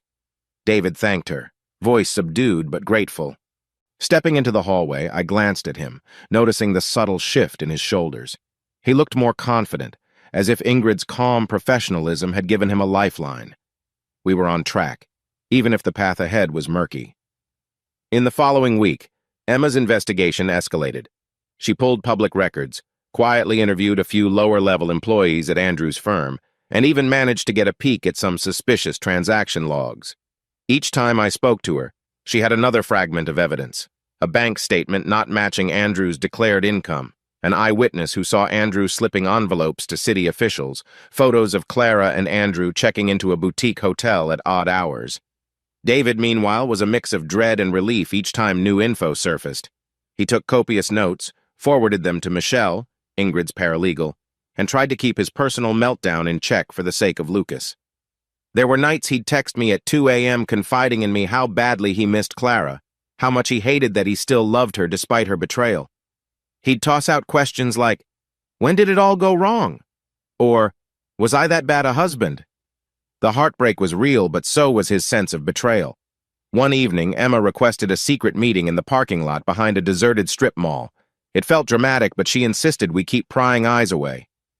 David and I drove there in silence, the tension in the car so thick it nearly hummed. When we arrived, Emma was waiting in her unmarked sedan. She waved us over, and we climbed into her back seat. She handed David a thick manila folder stuffed with documents. Even in the dim overhead light, I could see the seriousness etched on her face. "These are partial findings," she explained quietly. "I'm still compiling more, but you'll see bank transfers that don't match Andrew's official salary. You'll also see an invoice for some consulting fees that appear to be from a shell company Andrew set up. And over here, she pointed to a set of photographs. He's meeting with known city contractors who have a reputation for kickbacks. It's not ironclad yet, but it's strong." David flipped through the folder, the weight of it palpable. "God," he murmured, his voice laced with both awe and dismay. "He's more corrupt than I even imagined." Emma nodded. "It also seems Clara's aware, at least partially. She was with him during one of these shady dinner meetings. Her signature is on a few documents as a witness, though it's possible Andrew manipulated her into signing." David swallowed hard. She signed off on his illegal deals?" Emma shrugged. "Possibly. She may not have known the full extent, or maybe she did. Hard to say. Either way, it ties her closer to Andrew's actions." A tremor went through David. "This is the last thing I wanted to find out. But I guess it's what I need. Thank you, Emma." She offered a tight-lipped nod. "Don't thank me yet. There's more to uncover, and be careful, Andrew's likely suspicious of any leaks. If he catches wind you're investigating him, he may retaliate." We left that meeting feeling grim. The revelation that Clara had put her name on some questionable documents cast a heavier shadow on David's heart. To him, it meant she wasn't just sneaking around with Andrew physically, she might also be entangled in Andrew's criminal orbit. That kind of betrayal stung on multiple levels. Not only had she broken her vows, but she also risked their family's stability by playing with legal fire. Amid this parade of dark revelations, I noticed a change in David's demeanor. At times, he radiated fury, venting about how he wanted to see Andrew destroyed, to expose him to the entire company, maybe even the media. But on quieter days, often after visiting Lucas, he'd admit that part of him still remembered the warm, loving Clara who once surprised him with a home-cooked meal on his birthday, or the Clara who spent hours scrapbooking Lucas's first-year milestones. One afternoon, after Emma sent another wave of incriminating files, David came over to my apartment. He found me hunched over my laptop in the living room, scanning through Emma's PDFs. He sank onto my couch and stared at me, looking haggard. "I feel like I'm two different people," he confessed. "One side of me wants to bury Clara and Andrew under the weight of their own lies. But the other side sees Lucas crying for his mom, and I remember all the good times. It tears me up inside." I closed my laptop, giving him my full attention. "It's normal to feel torn," I said softly. "You shared a life with Clara. Betrayal doesn't erase the love overnight." He nodded, gaze distant. "But after what I've seen, after these documents and photos, it's like she's a stranger. I can't reconcile the Clara I knew with this woman who's forging signatures and sneaking around." I was about to respond when my phone vibrated. Ingrid's name flashed on the screen. I picked up, stepping aside. She greeted me in her usual calm tone, asking if David and I could come by her office the next morning to strategize. "We don't have to finalize any legal moves yet," she said, "but we should talk about the timeline, especially considering the new evidence from Emma." I glanced at David, who watched me anxiously, and agreed to meet. After I hung up, I relayed Ingrid's message. He inhaled sharply. "All right," he muttered. "One step closer." We spent the rest of the evening reviewing the new evidence and comforting each other with half-hearted jokes. I ordered takeout cheap Chinese food from a local joint. David picked listlessly at his noodles, his thoughts clearly miles away. When he finally left around 10 p.m., he patted my shoulder at the door. "Thanks, man," he said. "I wouldn't have gotten this far without you." I squeezed his arm. "That's what friends are for." Though the main focus of our investigation was Andrew and Clara's wrongdoing, the fallout for Lucas weighed heavily on David's mind. Lucas was still young enough to see the world through simple binaries. Mom and Dad were supposed to be a team. Now they weren't even living together, and no one was telling him exactly why. One Sunday, David and I took Lucas to a small park near my apartment. It had swings, a slide, and a sandbox. We tried to make it feel like any other day out, but I could sense the undercurrent of tension. Lucas kept asking about Mommy, wanting to know when they'd all be home again. David's eyes filled with heartbreak each time. He kept it vague. "Mommy's busy, buddy," but I could tell the kid sensed something was off. While Lucas ran around the playground, David stood next to me, his arms crossed. "He's not stupid," David murmured. "He knows things are messed up. I just don't know how to protect him from this." I bit my lip. "Have you considered child counseling?" David blew out a breath. "Maybe eventually. For now, I'm just trying to keep him happy. Once we have a clear plan, once I figure out how this all shakes out, then I'll talk to him more seriously." He looked over at Lucas, who was climbing the slide ladder, determined to reach the top. "I just hope by the time I explain everything, it won't shatter him." My chest tightened. Of all the fallout from this affair, Lucas was the most innocent victim. It made me hate Andrew's smug face even more, his disregard for the lives he was upending for his own gratification or profit.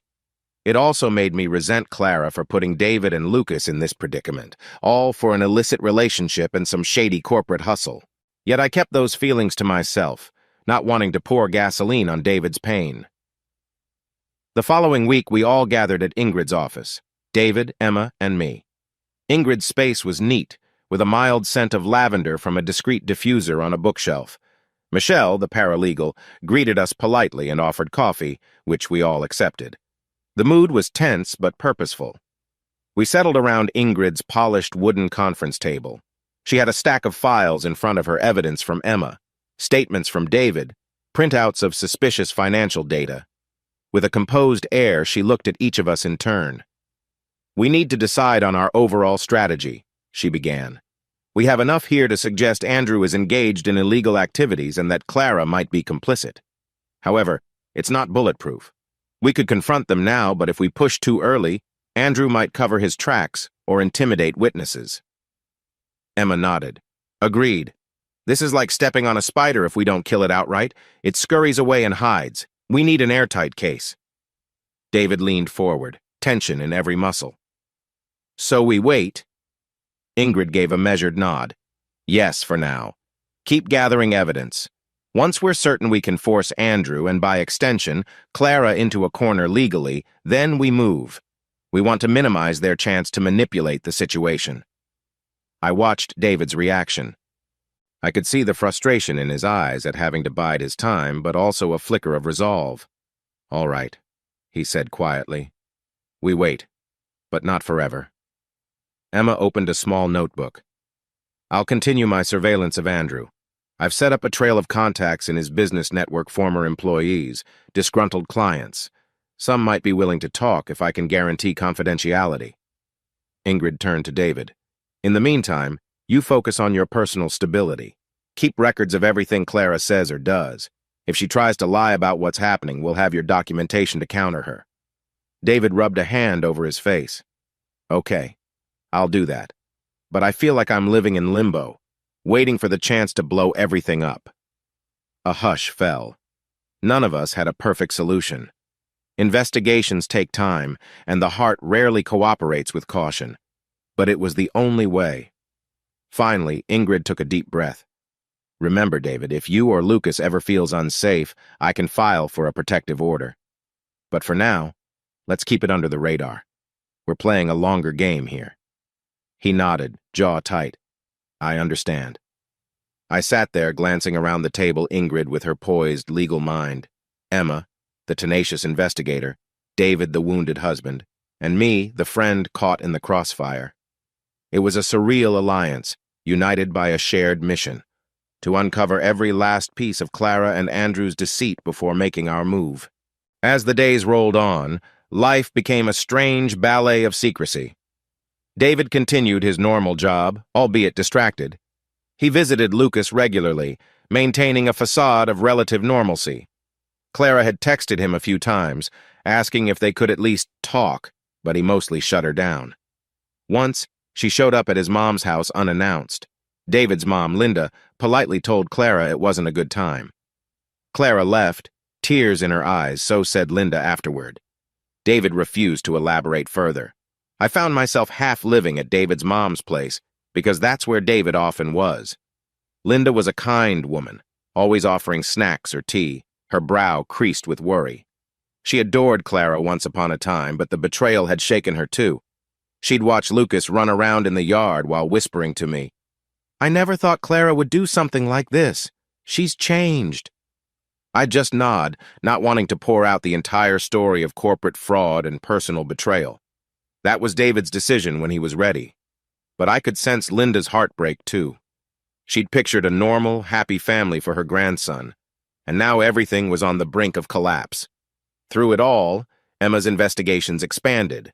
She'd send cryptic updates via text.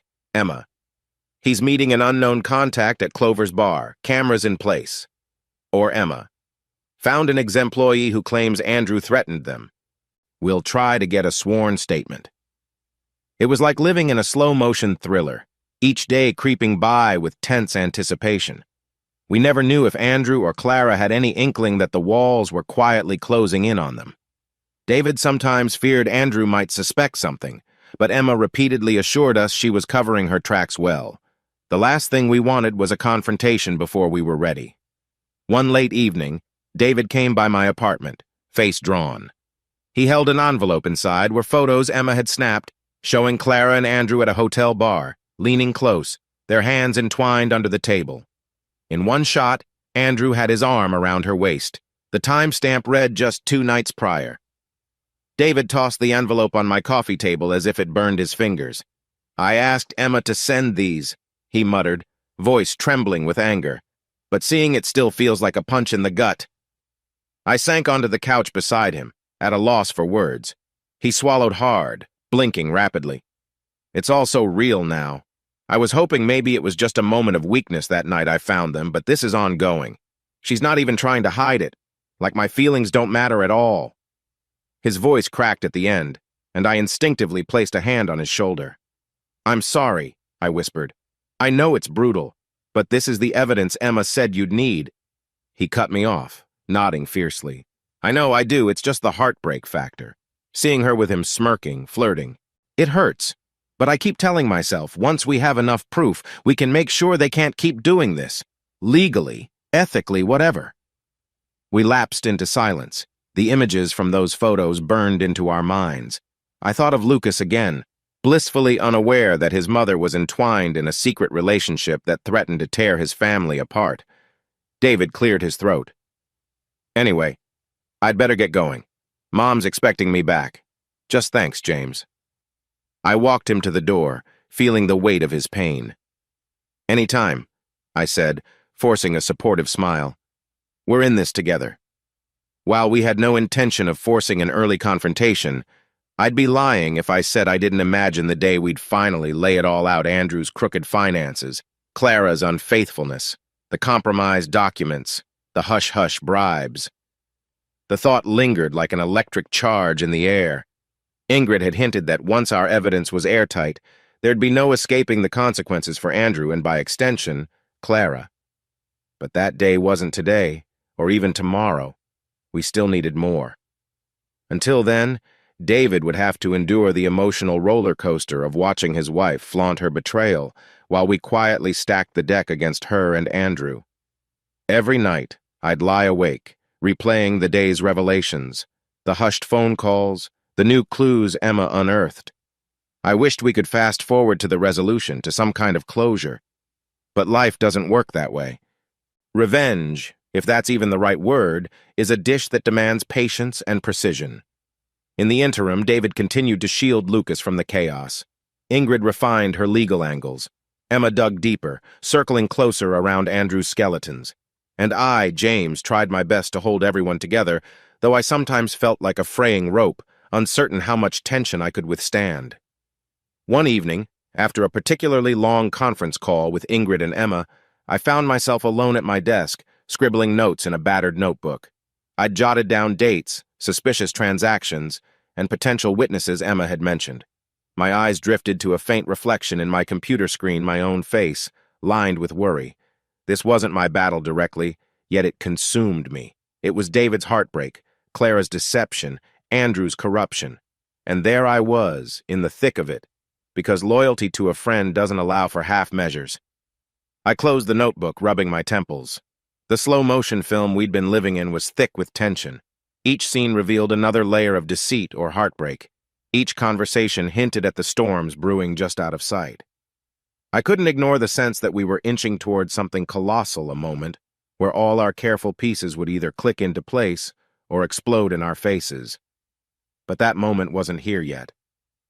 For now, the investigation continued in hushed phone calls, covert stakeouts, and thick manila folders passed around in dimly lit parking lots. David was gathering his strength, Ingrid was biding her time, Emma was building her case, and I was the witness, documenting it all.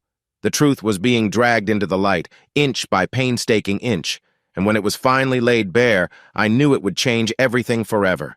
I've always thought that betrayal seeps into your life like a slow leak, small signs here and there until you're suddenly drowning. But there comes a moment when the tide turns, when you stop just taking in water and start fighting back. For David, that moment arrived shortly after he finished laying out all the dirt that Emma had dug up on Andrew. The heartbreak was still there. Claire's deception lingered like a stubborn bruise on his heart, but now it had a sharper edge. David was determined to strike back, and I found myself right beside him, fully committed to helping my oldest friend get the justice he deserved. We'd spent countless days gathering evidence, photos of Andrew sneaking into hotels with Clara, suspicious financial records that indicated he was pocketing bribes. The puzzle pieces were finally in place. What we needed now was a plan, one that would ensure Andrew faced consequences, and that Clara's role in everything would be laid bare for her colleagues to see. If there was a single bright spot in all this misery, It was that David had a tight-knit group, Emma, Ingrid, and me, to help him execute it. The tension was palpable each time we'd meet, like we were conspirators in a thriller no one else knew about. In hushed voices over coffee-stained documents, we'd meticulously plot out every step. David, normally so open with his emotions, wore a stony expression these days, as though the decision to fight back drained any leftover warmth he once had.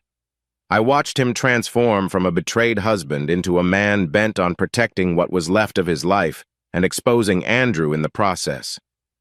It all started in Ingrid's conference room one early morning, a setting that felt neutral enough for serious plotting. The blinds were half drawn, letting in a thin strip of morning light across the mahogany table. Ingrid had laid out a few folders labeled with tabs, each one containing a different angle of attack: financial fraud, workplace misconduct, and affair evidence. Emma sat to Ingrid's right, tapping her pen idly against a legal pad. David slouched in his chair, eyes fixed on the table, while I hovered near the door, feeling the gravity of our meeting settle in my bones.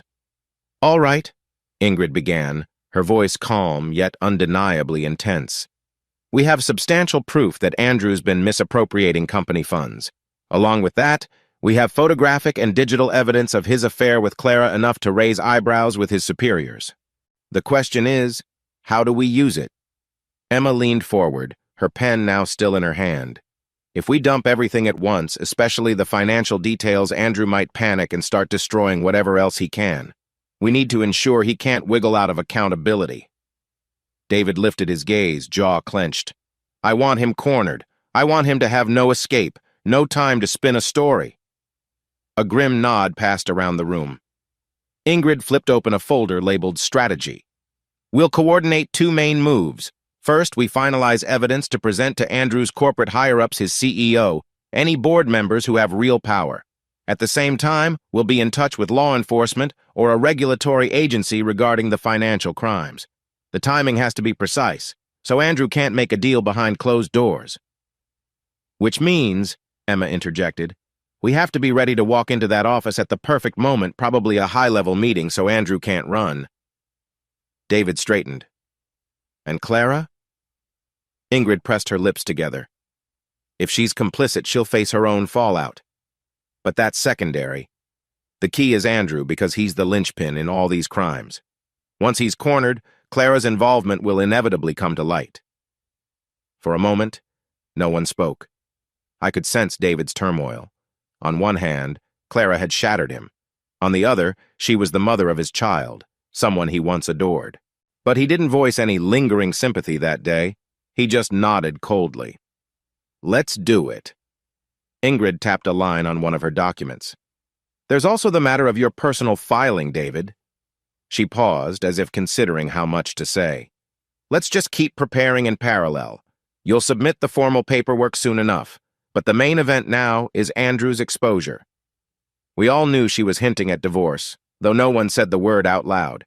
It hung in the air, a silent promise that David's personal war was far from over. But we stuck to the plan at hand, targeting Andrew in a way he couldn't evade.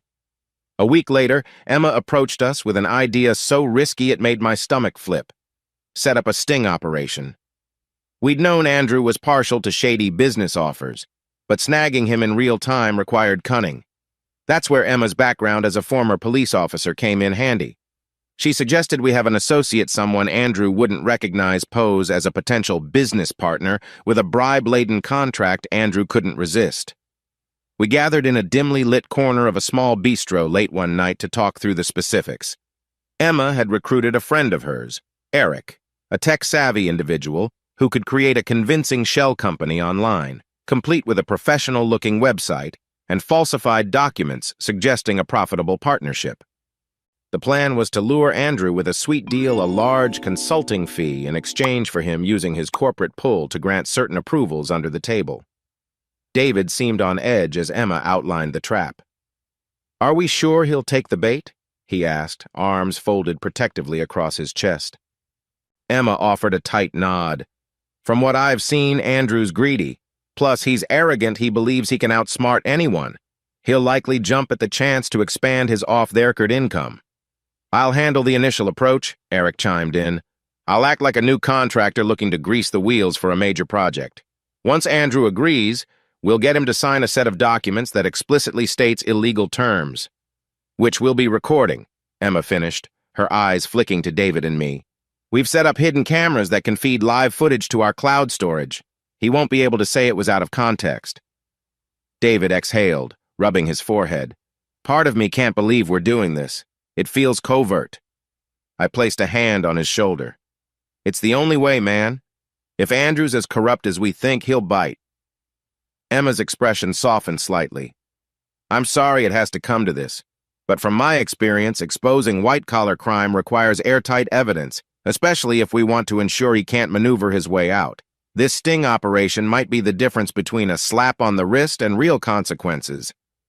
We settled the final details, the time and location, a rented office suite under the guise of negotiating space, the exact language Eric would use, and Emma's placement of hidden recording devices.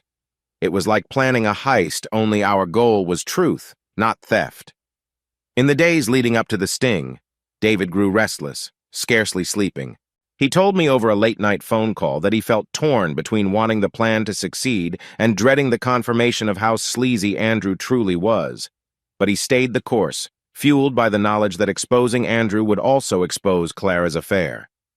A twisted sense of relief mixed with heartbreak seemed to drive him forward. The sting played out almost too smoothly. Andrew arrived at the rented suite one Saturday afternoon, under the impression he was meeting with Eric for a quiet, off-the-books negotiation. Emma, stationed discreetly in the adjoining room, watched through a small camera feed. David and I sat with her, nerves wound tight, listening to every word as Andrew boasted about his ability to fast-track approvals for the right price. He didn't even hesitate when Eric handed him the incriminating documents. Andrew signed, flipping through pages in a hurry, exuding a cocky confidence that made me want to punch something. The moment he put pen to paper, Emma quietly signaled to Ingrid on the phone, letting her know the critical evidence was captured. My mind flashed to the scornful smirk on Andrew's face. He had no idea he'd just sealed his fate. But we didn't choose that moment to burst into the room. It wasn't part of the plan. Instead, Emma let Andrew strut out, documents in hand, confident he'd just secured another hush-hush windfall. Our real confrontation would come at his company, during a scheduled board meeting, ensuring he couldn't run or cover up the new evidence. Once Andrew left, David let out a shaky breath, half disbelief, half grim satisfaction. The trap was set and sprung. A few days later, we arrived at Andrew's corporate office, a sleek high-rise downtown, all glass walls and polished marble floors. The board meeting was about to begin, with key executives, including Andrew's CEO, present to discuss upcoming financials. Ingrid, David, and I carried neatly organized folders containing everything: the recorded bribe session, documentation of Andrew's embezzlement, and proof of his affair with Clara. Emma waited outside, ready to step in if needed, though her role here was more background. She'd already done the heavy lifting. We breezed past the receptionist with Ingrid's help. She'd used her legal clout to schedule a formal audience with the CEO, citing urgent matters. Before Andrew realized what was happening, a flustered admin led us into a large conference room. Floor-to-ceiling windows overlooked the city skyline. A long table stretched the length of the room, with a handful of sharply dressed executives gathered at one end. Andrew sat among them, his posture initially relaxed. But the second he spotted David, followed by me, and then Ingrid, his eyes widened. I almost felt a surge of adrenaline at seeing him caught off guard, his practiced confidence wavering for a split second. Excuse me, the CEO said, an older man with silver hair and a discerning gaze. Can I help you? Ingrid stepped forward with a measured smile. Thank you for agreeing to this meeting. I'm Ingrid S., attorney at law, and I have urgent evidence to present regarding one of your employees, Mr. Andrew. Andrew shot to his feet, forcing a laugh. This is a misunderstanding. I'm not aware— Sit down, the CEO snapped, clearly unamused by Andrew's abrupt defensiveness. He glanced at Ingrid. You have the floor. Make it quick. Ingrid spread out copies of the bribe documents, each with Andrew's unmistakable signature. She handed them around the table, not saying a word until each executive had a chance to skim the damning lines that spelled out Andrew's willingness to accept illegal payments. Then she placed a tablet on the table, playing a brief clip from the hidden camera feed. Andrew's voice rang out, clear as day. "I can guarantee approvals if you pay a little extra." Gasps rippled around the table. The CEO's face darkened as he stared at Andrew. "Is that your voice? Did you really sign these documents?" Andrew sputtered, beads of sweat forming on his brow. I don't know what this is." It's taken out of context. But Ingrid merely tapped a few more screens, revealing transcripts, financial logs of suspicious bank deposits, and even a snippet of him bragging about his corporate influence. It was overwhelming and irrefutable. Andrew seemed to shrink as each new piece of evidence stacked higher, like bricks in the wall that would trap him. David spoke up then, voice surprisingly steady. "There's more. Andrew also abused his position by carrying on a personal relationship with my wife, his subordinate." He slid a few photos forward.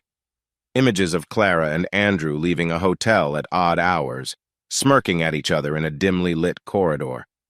Andrew's face turned an alarming shade of red. "That has nothing to do with the company. That's personal," he said, half choked with anger.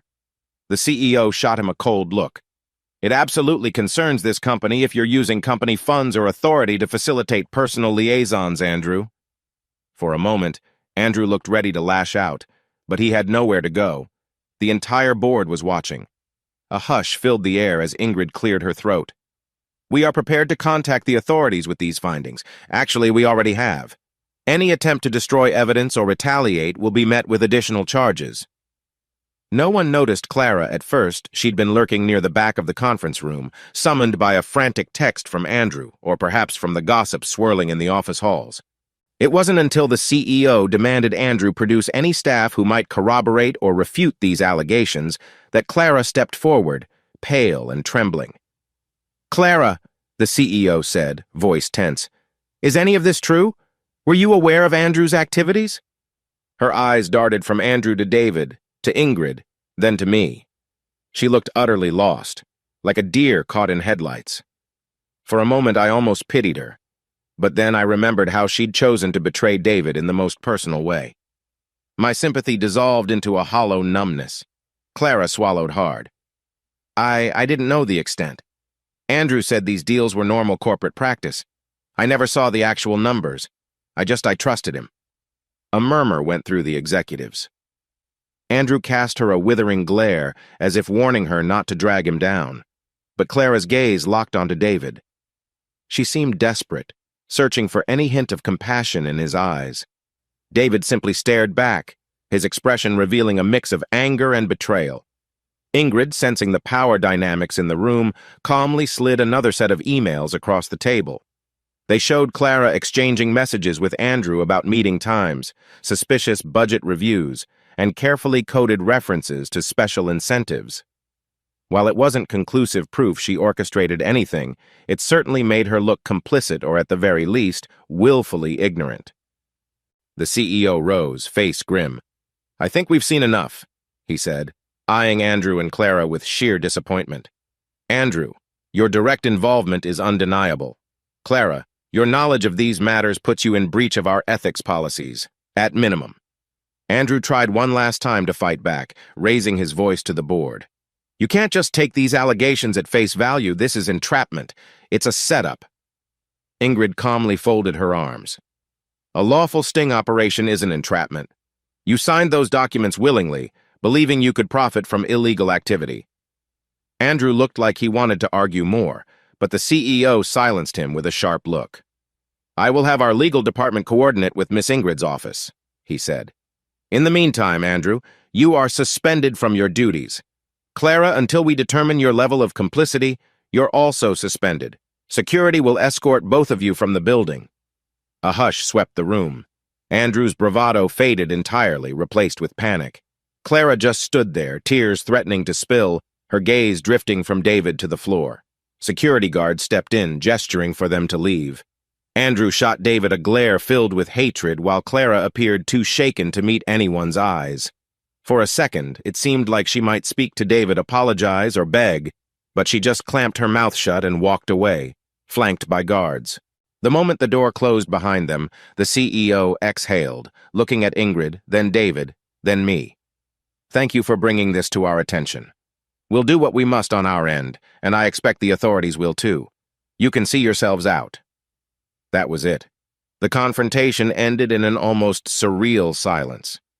David stood motionless, shoulders rigid, as though absorbing the reality of what we'd just pulled off. Ingrid nodded politely to the board members, who still sat in stunned silence around the table. I touched David's arm, guiding him to the exit. In the hallway, we spotted Emma waiting by the elevators. She raised an eyebrow questioningly, and Ingrid offered a small smile of confirmation. Emma's shoulders relaxed. She led us into the elevator and we rode down in silence, the tension slowly draining as each floor ticked by. David stared at the elevator doors, expression unreadable. I wondered what he was thinking. Relief? Resentment? Maybe a sense of emptiness because no matter how necessary this was, it didn't magically erase the pain of Clara's betrayal. Downstairs in the grand lobby, people were bustling about, oblivious to the coup that had just taken place on one of the top floors. We found a quiet corner near some modern art installation, a tall sculpture of twisted metal that somehow felt fitting for the twisted mess we'd been dealing with. Ingrid turned to David, laying a hand gently on his forearm. "It's done," she said softly. "Andrew's exposed, and Clara's involvement is out in the open." David let out a long breath, as if he'd been holding it for hours. "Yeah," he whispered, his voice thick with emotion. "I guess that's it." Emma nodded, stepping closer. "We'll proceed with handing over the evidence to the relevant authorities. They'll probably launch a full investigation. Andrew's going to face a storm like he's never seen." I put a hand on David's shoulder. "How do you feel?" He hesitated, his gaze distant. Relieved, I think, but also numb. Clara seeing her in that room, realizing how deep she got with Andrew. He trailed off, jaw tightening. I don't know if I'll ever fully understand how she could do that. No one said anything for a beat. Then Ingrid cleared her throat, switching to a more pragmatic tone. "We should debrief somewhere private. The media might latch onto this if word gets out. Let's not stand in the lobby too long." David nodded, and we followed Ingrid outside. The late afternoon sun fell harshly on our faces. We walked a block away, ducking into a less crowded cafe. The plan had worked, but the reality was hitting David like a punch to the gut. As we sat down at a small table by the window, Emma and Ingrid briefly discussed next steps, mostly involving secure channels to share files with the authorities and the corporate lawyers. David just listened, occasionally running a hand through his hair, still processing. I tried to keep an eye on him, worried about how he'd cope once the adrenaline of exposing Andrew wore off. For so long, David's energy had been channeled into gathering evidence and planning this confrontation. Now that it was done, he had to face the deeper wound. Clara's betrayal didn't vanish just because Andrew was outed. If anything, it came into starker focus. Emma glanced at her phone. "Some employees are already talking about it on social media," she commented, scrolling through a couple of posts. "Andrew's suspension is the big news. People are furious he was well liked by some, but evidently there were rumors about shady deals. Clara's name is popping up too, but less so. Might just be a matter of time." David gave a hollow laugh, no humor in it. So she wanted a power trip, an exciting fling with her boss. Now she gets to deal with the gossip and the investigations. A heavy silence followed. No one was outright rejoicing about Clara's downfall, David least of all. But the sense of inevitability hung there. Her choice to align with Andrew had consequences. Now her professional reputation was in tatters. Her co-workers would see her in a harsher light. And that, ironically, was something David had never actually wanted. He'd wanted the truth to come out, but not necessarily at the cost of completely destroying Clara. Then again, maybe that line had blurred the moment he walked in on her and Andrew in his own living room. Ingrid sipped her coffee, eyes flicking to David. "Remember? This is about more than revenge. You exposed a corrupt boss who could have hurt a lot of people with his schemes." David nodded slowly. "I know, and I'm glad we did. But it doesn't stop the pain." He took a shaky breath, voice dropping to a murmur. It's like I've been living a slow-motion nightmare, and even though we accomplished what we set out to do, it still feels like a funeral for my old life. None of us offered a trivial reassurance. There was none to give. Some endings feel like a sigh of relief. Others just remind you of what you lost. As we wrapped up in the cafe, Ingrid asked if David wanted a ride somewhere, but he insisted on taking his own car. Emma left to coordinate the official handoff of the sting operation footage. That left me and David in the parking lot, leaning against his car door, the mid-afternoon sun stinging our eyes. "Look, man," I said, trying to catch his gaze. "You did what you had to. I'm proud of you for standing up for yourself." He forced a tight smile. "Thanks, James. Couldn't have done it without you." I hesitated. "What's next?" His eyes flicked away. "I don't know," he admitted. "I guess Ingrid and I will figure out how to proceed from here. But after what we just pulled off, I feel like I need to breathe. Just step back and take in that Andrew can't hurt anyone else. And Clara, she's well, it's a mess, but at least it's out in the open." I nodded, placing a hand on his shoulder. "Take the time you need." He sighed, popping open the driver's door. "Yeah, I'll call you tomorrow." I stepped away, letting him slide into his seat. As he drove off, I watched his taillights until they vanished into city traffic. My chest felt tight. We'd succeeded in blowing Andrew's facade to pieces, revealing his corruption, entangling Clara along the way. Yet there was no neat, happy resolution. Betrayal leaves scars, and David would be carrying them for a while. That evening, I holed up in my apartment, restless. Normally, after a victory of sorts, you'd expect celebration.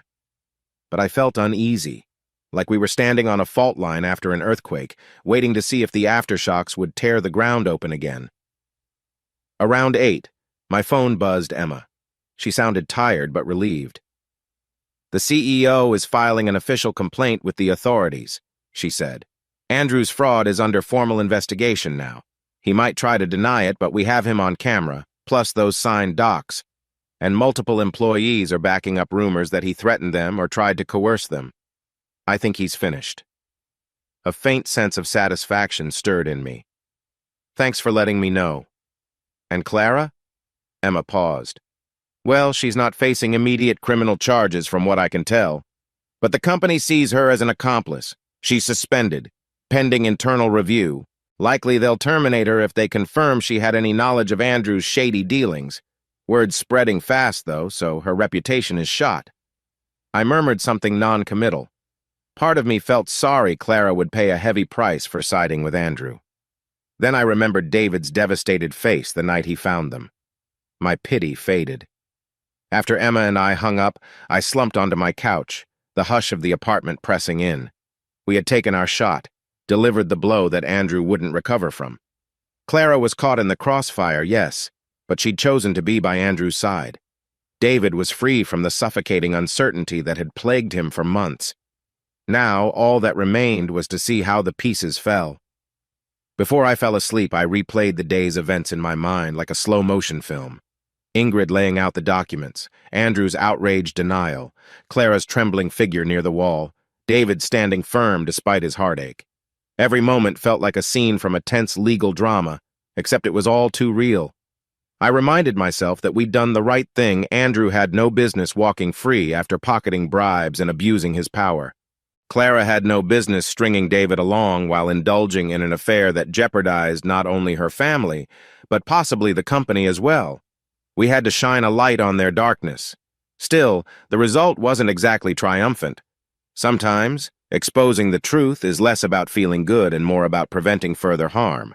You do it because it needs to be done, not because it will magically fix everything. David remained a friend forever changed, and I suspected the next weeks or months would test him in ways we couldn't predict. But at least he wasn't stranded in a maze of lies anymore. He'd confronted Andrew publicly, ensured that the man would be held accountable. And Clara, well, her choices had led her here, and now she'd face the music. A bitter end for a once-happy marriage, perhaps. But David wasn't done fighting for the pieces of his life that still mattered, especially his son, Lucas. He might be battered, but he wasn't broken. As I drifted off, a line from one of Ingrid's earlier pep talks echoed in my head. Justice isn't always pretty, but it's necessary. That, I realized, was the essence of what we'd done. We hadn't created a happy ending, but we'd ripped away the illusions, letting truth punch through the lies. And for David, and even for me, maybe that would be enough to begin a new chapter.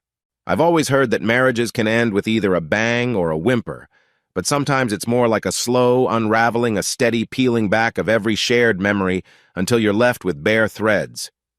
For David, the moment of no return arrived not long after his confrontation with Andrew and the public exposure of Clara's role in that dark scheme. Rather than any immediate relief, David found himself staring into the next gauntlet, a divorce battle that threatened to topple whatever remained of his unsustainable life. Sitting in my living room on a chilly afternoon, David recounted how he'd begun the paperwork with Ingrid, his newly minted family law attorney. He sounded weary yet resolute, as if each word cost him a piece of his soul. The day he filed, he told me, felt like both an ending and a beginning and end to illusions of reconciliation, a beginning to a legal fight he never imagined he'd have to wage. The day David officially filed for divorce was uncharacteristically grim. Gray clouds hung in the sky, and a cold rain slicked the city streets. I know because I drove him downtown. We parked near the courthouse, a place neither of us had stepped foot in since we were kids on a school field trip. Now it loomed like a fortress, the steps glistening with rainwater. David braced himself before pushing through the glass doors. He carried a slim folder of documents that Ingrid had prepared, every page carefully checked and double-checked. He said little as we rode the elevator to the third floor. His hands trembled slightly, despite the composure he was trying to maintain. After months of heartbreak, suspicion, and confrontation, it all came down to this stack of papers. I hovered close, hoping my presence might keep him steady. Ingrid was meeting us inside, a polished figure in a navy suit. Once she spotted us, she gave David a tight nod and ushered him into a small side office. I waited in the corridor, pacing back and forth on scuffed linoleum. The occasional staffer passed by, each lost in their own tasks, ignoring the tension radiating from me. I kept picturing Clara's face, her shock at the board meeting, her once loving smile replaced by fear and regret. Would she have expected this outcome? Or had she convinced herself that David would turn the other cheek? A half hour later, David emerged with Ingrid. He looked drained but also relieved, like a man who'd set an enormous weight down for the first time. I didn't ask him to describe every step, just gave him a nod of solidarity. Filing for divorce was the official next step in severing ties with the woman he used to see as his partner for life. If David had hoped that filing for divorce would clarify the path forward, he was only half right. The next phase proved more complicated, especially once Clara hired her own lawyer, a sharp-suited man named Keith Malone, known around town for representing high-net-worth clients in contentious breakups. He was rumored to be ruthless, someone who preferred outmaneuvering an opponent rather than striking a compromise. Keith wasted no time. Within days of the paperwork being served to Clara, David received an email from Keith's office demanding to schedule a preliminary discussion about custody arrangements and property division. Ingrid advised David to keep it formal, so the four of them, David, Ingrid, Clara, and Keith, arranged a conference call. I hovered near David's desk at his mom's house, listening to the speakerphone with my arms crossed, heart pounding in quiet support. Clara's voice came through first, sounding shaky. "David, can we try to do this without turning it into a war?" Before David could answer, Keith cut in, his tone clipped. "My client is prepared to negotiate, but she has concerns about her son's living situation. We need clarity on your intentions, David." David inhaled slowly, glancing at Ingrid's subtle nod. "I intend to keep Lucas in a stable environment," he began. "He's been staying with me and my mom for now. I want primary custody." A tense silence followed. Then Keith's voice. "Your request for sole or even primary custody might be an overreach, given that Clara has been the primary caregiver throughout Lucas's infancy. She's willing to fight to keep her role in her son's life." I remembered how, in the early years, Clara was indeed the more handsome parent, while David worked extra hours to help pay the mortgage. Still, after everything that had happened her affair, her role with Andrew's illicit activities, it was hard to picture her as the more stable parent. Ingrid intervened, calmly laying out the bullet points. Clara's recent professional scandal, her questionable judgment, and David's readiness to provide a supportive home environment. Keith countered with arguments about emotional bonds and disruption to the child's routine. For half an hour, the conversation circled like a vulture. Clara sounded tired, occasionally piping up to say, "Lucas loves his mother," or "I never neglected him."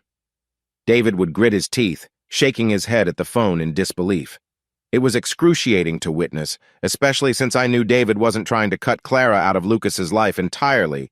He just believed her entanglement with Andrew had shattered her credibility as a safe parent. By the end of the call, nothing was resolved. They scheduled a formal hearing for custody matters, leaving David feeling battered. After Ingrid hung up, he sank back in his chair, pressing his palms to his eyes. "This is going to get ugly," he muttered. "I can feel it." I didn't deny it. The slow-motion collapse of their marriage had now entered the legal ring, and from the steely tone in Keith's voice, I could tell we were in for a fierce fight.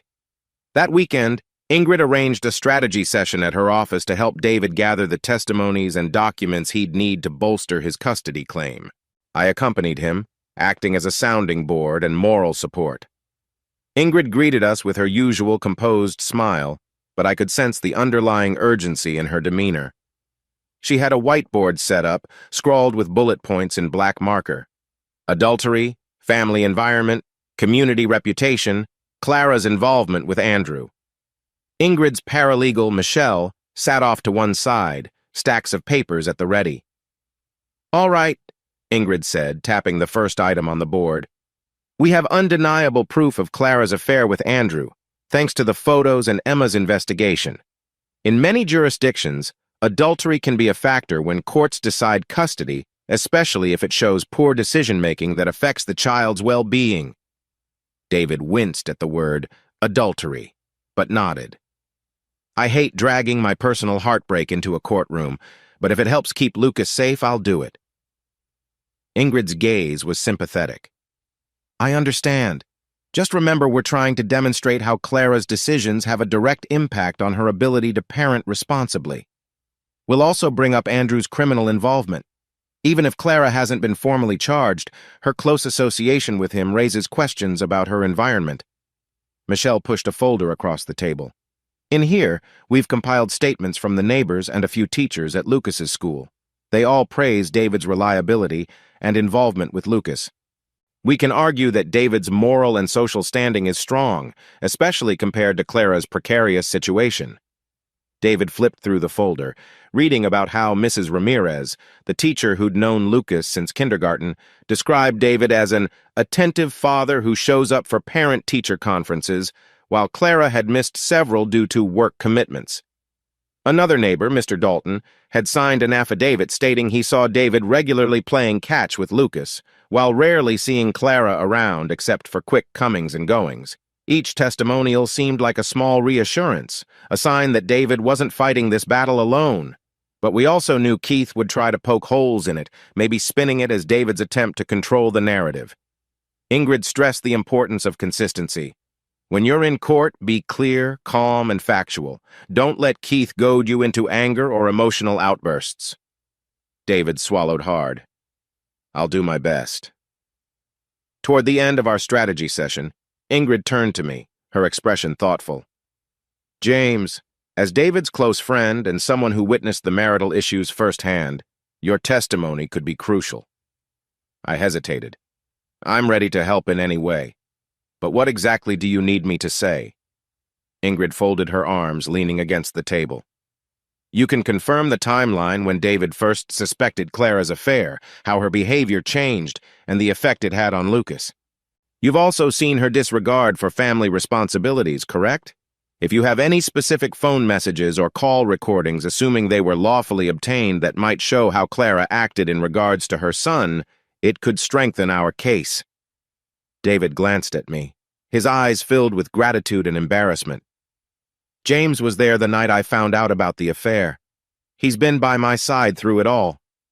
I nodded, bracing myself for the idea of standing in front of a judge, pointing out the failings of a woman I'd once thought would be my friend for life. "I'll do what it takes," I said, my voice firmer than I felt. I can talk about the times David called me in tears because Clara was ignoring her responsibilities at home, how I saw him pick up the slack with Lucas. Ingrid seemed satisfied. That will be invaluable. The more genuine and detailed your account, the better. Keith will likely try to paint you as biased, so just speak the truth, plainly and consistently. A tightness settled in my chest. I'd never imagined I'd end up testifying in a divorce case between my best friend and his wife, but betrayal does that. It drags everyone into the storm's radius. I steeled myself for the questions Keith might fire my way, determined not to buckle under pressure. David needed this. In the following days, David kept Lucas mostly at his mom's house, where the environment was calmer. I swung by often, helping lighten the mood with board games, pizza nights, and occasional trips to the park. Yet even these small pleasures were tinged with sadness. Lucas was a bright kid, inquisitive and sensitive. He could sense the tension, no matter how carefully we tried to hide it. One evening, I found David and Lucas in the living room, half watching a cartoon. Lucas's eyes looked puffy, like he'd been crying.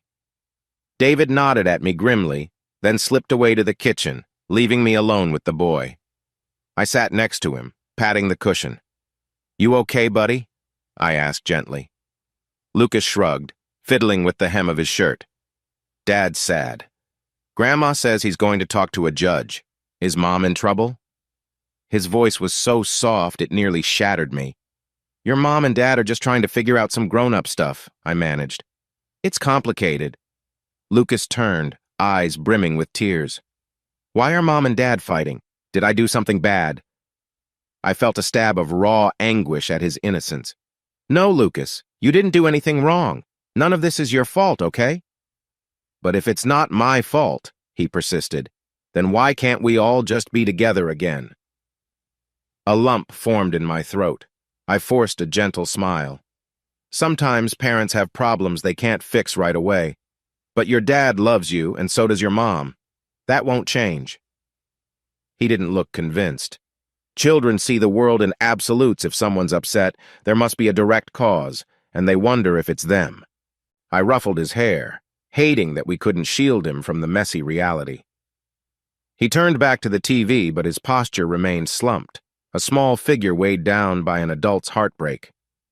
When David re-entered the room, I gave him a questioning look. He sighed, shoulders slumping. "It breaks me to see him like this." "I know," I whispered. "Just keep reassuring him. Once the custody hearing's over, maybe things will settle." David nodded, but we both knew the hearing itself could be yet another storm, and Lucas would be caught in the eye of it. Meanwhile, Clara wasn't idle. Keith unleashed a volley of letters, emails, and motions that suggested she wasn't about to lose custody without a fight. One motion alleged that David's recent emotional distress made him unfit to solely care for Lucas. Another implied that David's mother's house was too small or inadequate for a child's long-term needs. Ingrid brushed these off as standard tactics, but David took them personally. I'd get late-night calls from him, voice trembling with anger and hurt. "I can't believe she's stooping this low," he'd mutter, pacing around his mom's porch. "She knows my mother's house is fine. She slept over here before. Now she's acting like it's uninhabitable." I'd do my best to calm him, reminding him that Keith was simply testing every angle. But I understood David's frustration. The same Clara who once joined in family dinners at that very house, smiling, laughing, praising David's mom's home-cooked meals, was now effectively trashing the place to gain a legal advantage. Still, Ingrid kept a cool head. She filed responses that systematically dismantled Keith's claims, attaching photos of Lucas's tidy bedroom at David's mom's place, citing references from extended family and friends attesting to the home's safety. She even included a statement from a child psychologist who confirmed that Lucas showed no signs of neglect or emotional harm under David's care. In quieter moments, I'd catch David staring at old family photos on his phone, pictures of him, Clara, and baby Lucas beaming at the camera. Each time he seemed torn between fury and grief, as if trying to reconcile the woman in those pictures with the one now unleashing legal weaponry against him. With each passing day, the tension rose. Ingrid informed us that the court date for the custody portion was set just a few weeks away. This was separate from the broader divorce proceedings, giving both parties a chance to argue for their desired custody arrangement. The final property division might wait, but the question of Lucas's living situation would be addressed sooner rather than later. On the Saturday before the scheduled hearing, David called me at dawn, his voice shaking. "I can't sleep, James," he admitted. "Every time I close my eyes, I picture Keith demolishing me in court, painting me as unstable or incompetent." I rubbed the sleep from my eyes, propping myself up against the pillows. "That's not going to happen," I said firmly. "You have Ingrid. You have real evidence of Clara's affair and the shady environment with Andrew. You've been a caring father, everyone can see that." He sighed. "I keep telling myself that, but it's hard. She's Lucas's mother, after all. Courts usually lean toward sharing custody if possible. I'm worried they'll see me as some vindictive guy just because I'm furious about the affair." "You're not vindictive," I reminded him. "You're protecting Lucas. Stay focused on that." A long pause. "Thanks, man. I appreciate it." That morning, I drove over to his mom's place, bringing a box of donuts and extra coffee. We sat on the porch, the sun climbing over the suburban rooftops, discussing the upcoming hearing in hushed tones. Lucas was still asleep upstairs, giving us a sliver of calm before the day's chaos. David seemed calmer after talking things through, but the anxiety never fully left his eyes. One unexpected silver lining emerged in the form of neighbors, teachers, and even old friends who stepped up to provide supportive statements for David. Word had circulated about the scandal involving Andrew and Clara, and while the neighborhood grapevine buzzed with gossip, many people sympathized with David's plight. After all, he'd been the unassuming husband and doting dad who suddenly found himself betrayed and humiliated. Mrs. Peterson, an elderly woman who lived a few houses down, wrote a heartfelt letter about how she'd seen David walk Lucas to the school bus stop every morning, even in the pouring rain. Coach Brandon, who ran the local youth soccer league, attested that David never missed a practice, while Clara rarely attended. Ingrid said these testimonials would help show the court that David was deeply rooted in the community as a father figure, whereas Clara's involvement had waned. Meanwhile, Clara's supporters were strangely silent, or perhaps reluctant to publicly defend her after the Andrew fiasco. A few mutual acquaintances told me privately that they felt sorry for her but couldn't condone her actions. She had always been friendly but also quite ambitious, maybe too ambitious as it turned out. David took some solace in this quiet wave of community backing. "It's nice to know not everyone thinks I'm the bad guy," he told me one evening, holding a handful of letters. "I just hope the court sees what they see." I patted him on the shoulder, offering a small grin. "They will. We just have to keep everything above board." As the hearing date crept closer, Ingrid scheduled a mock testimony session for David. We used an empty conference room at her office, where she played the role of Keith, peppering David with tough questions. She grilled him about his work schedule, his emotional state since discovering the affair, and whether he'd tried to sabotage Clara's relationship with Lucas. David stumbled a few times, caught off guard by the directness of the questions, but Ingrid calmly guided him back on track, reminding him to stick to facts and not get riled up. "Emotional outbursts might make you look unstable," she warned. "Stay composed, answer honestly, and if you don't know something, say so." I watched from the sidelines, heart pounding on David's behalf. It was like watching an actor rehearse for a high-stakes play, except the outcome would determine real lives. By the end of the session, David looked ragged but more prepared. Ingrid, satisfied, told him he was making progress. "Keith will try to poke holes, but you have truth on your side. As for me, I'd be testifying as a character witness." Ingrid ran me through potential questions. "What changes did you see in Clara's behavior? How did it impact Lucas? Why do you think David deserves primary custody?"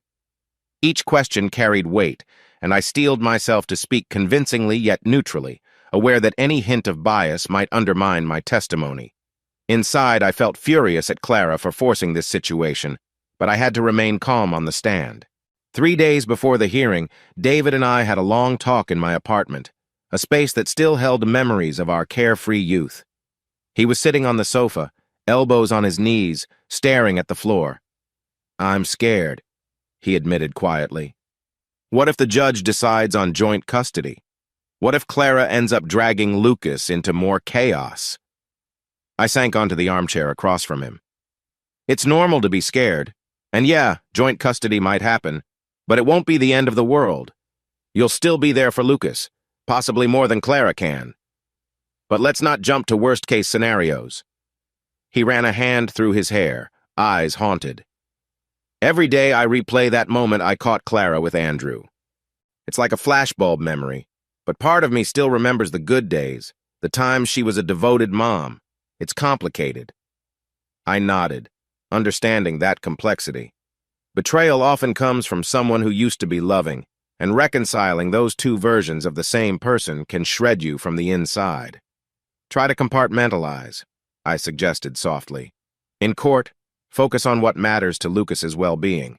The heartbreak is real, but it's not the main concern for the judge. He gave a hollow chuckle. Easier said than done.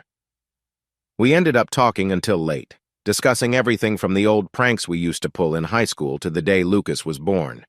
It was a reminder that life wasn't always overshadowed by betrayal and legal battles. We'd had laughter and normalcy once.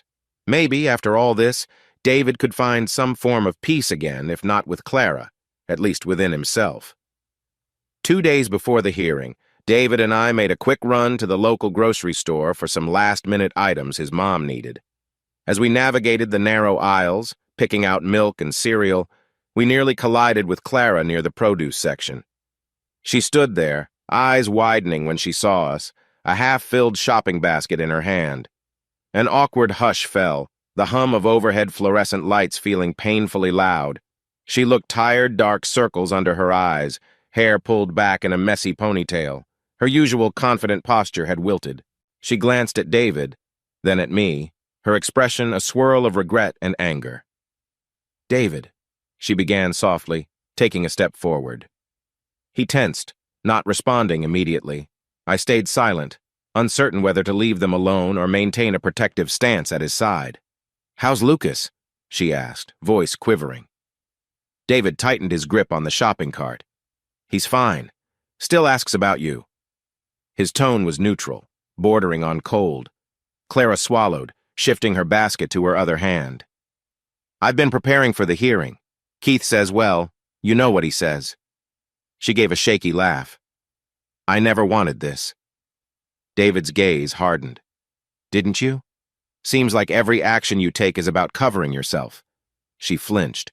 "I made mistakes, but I'm still his mother." He exhaled sharply.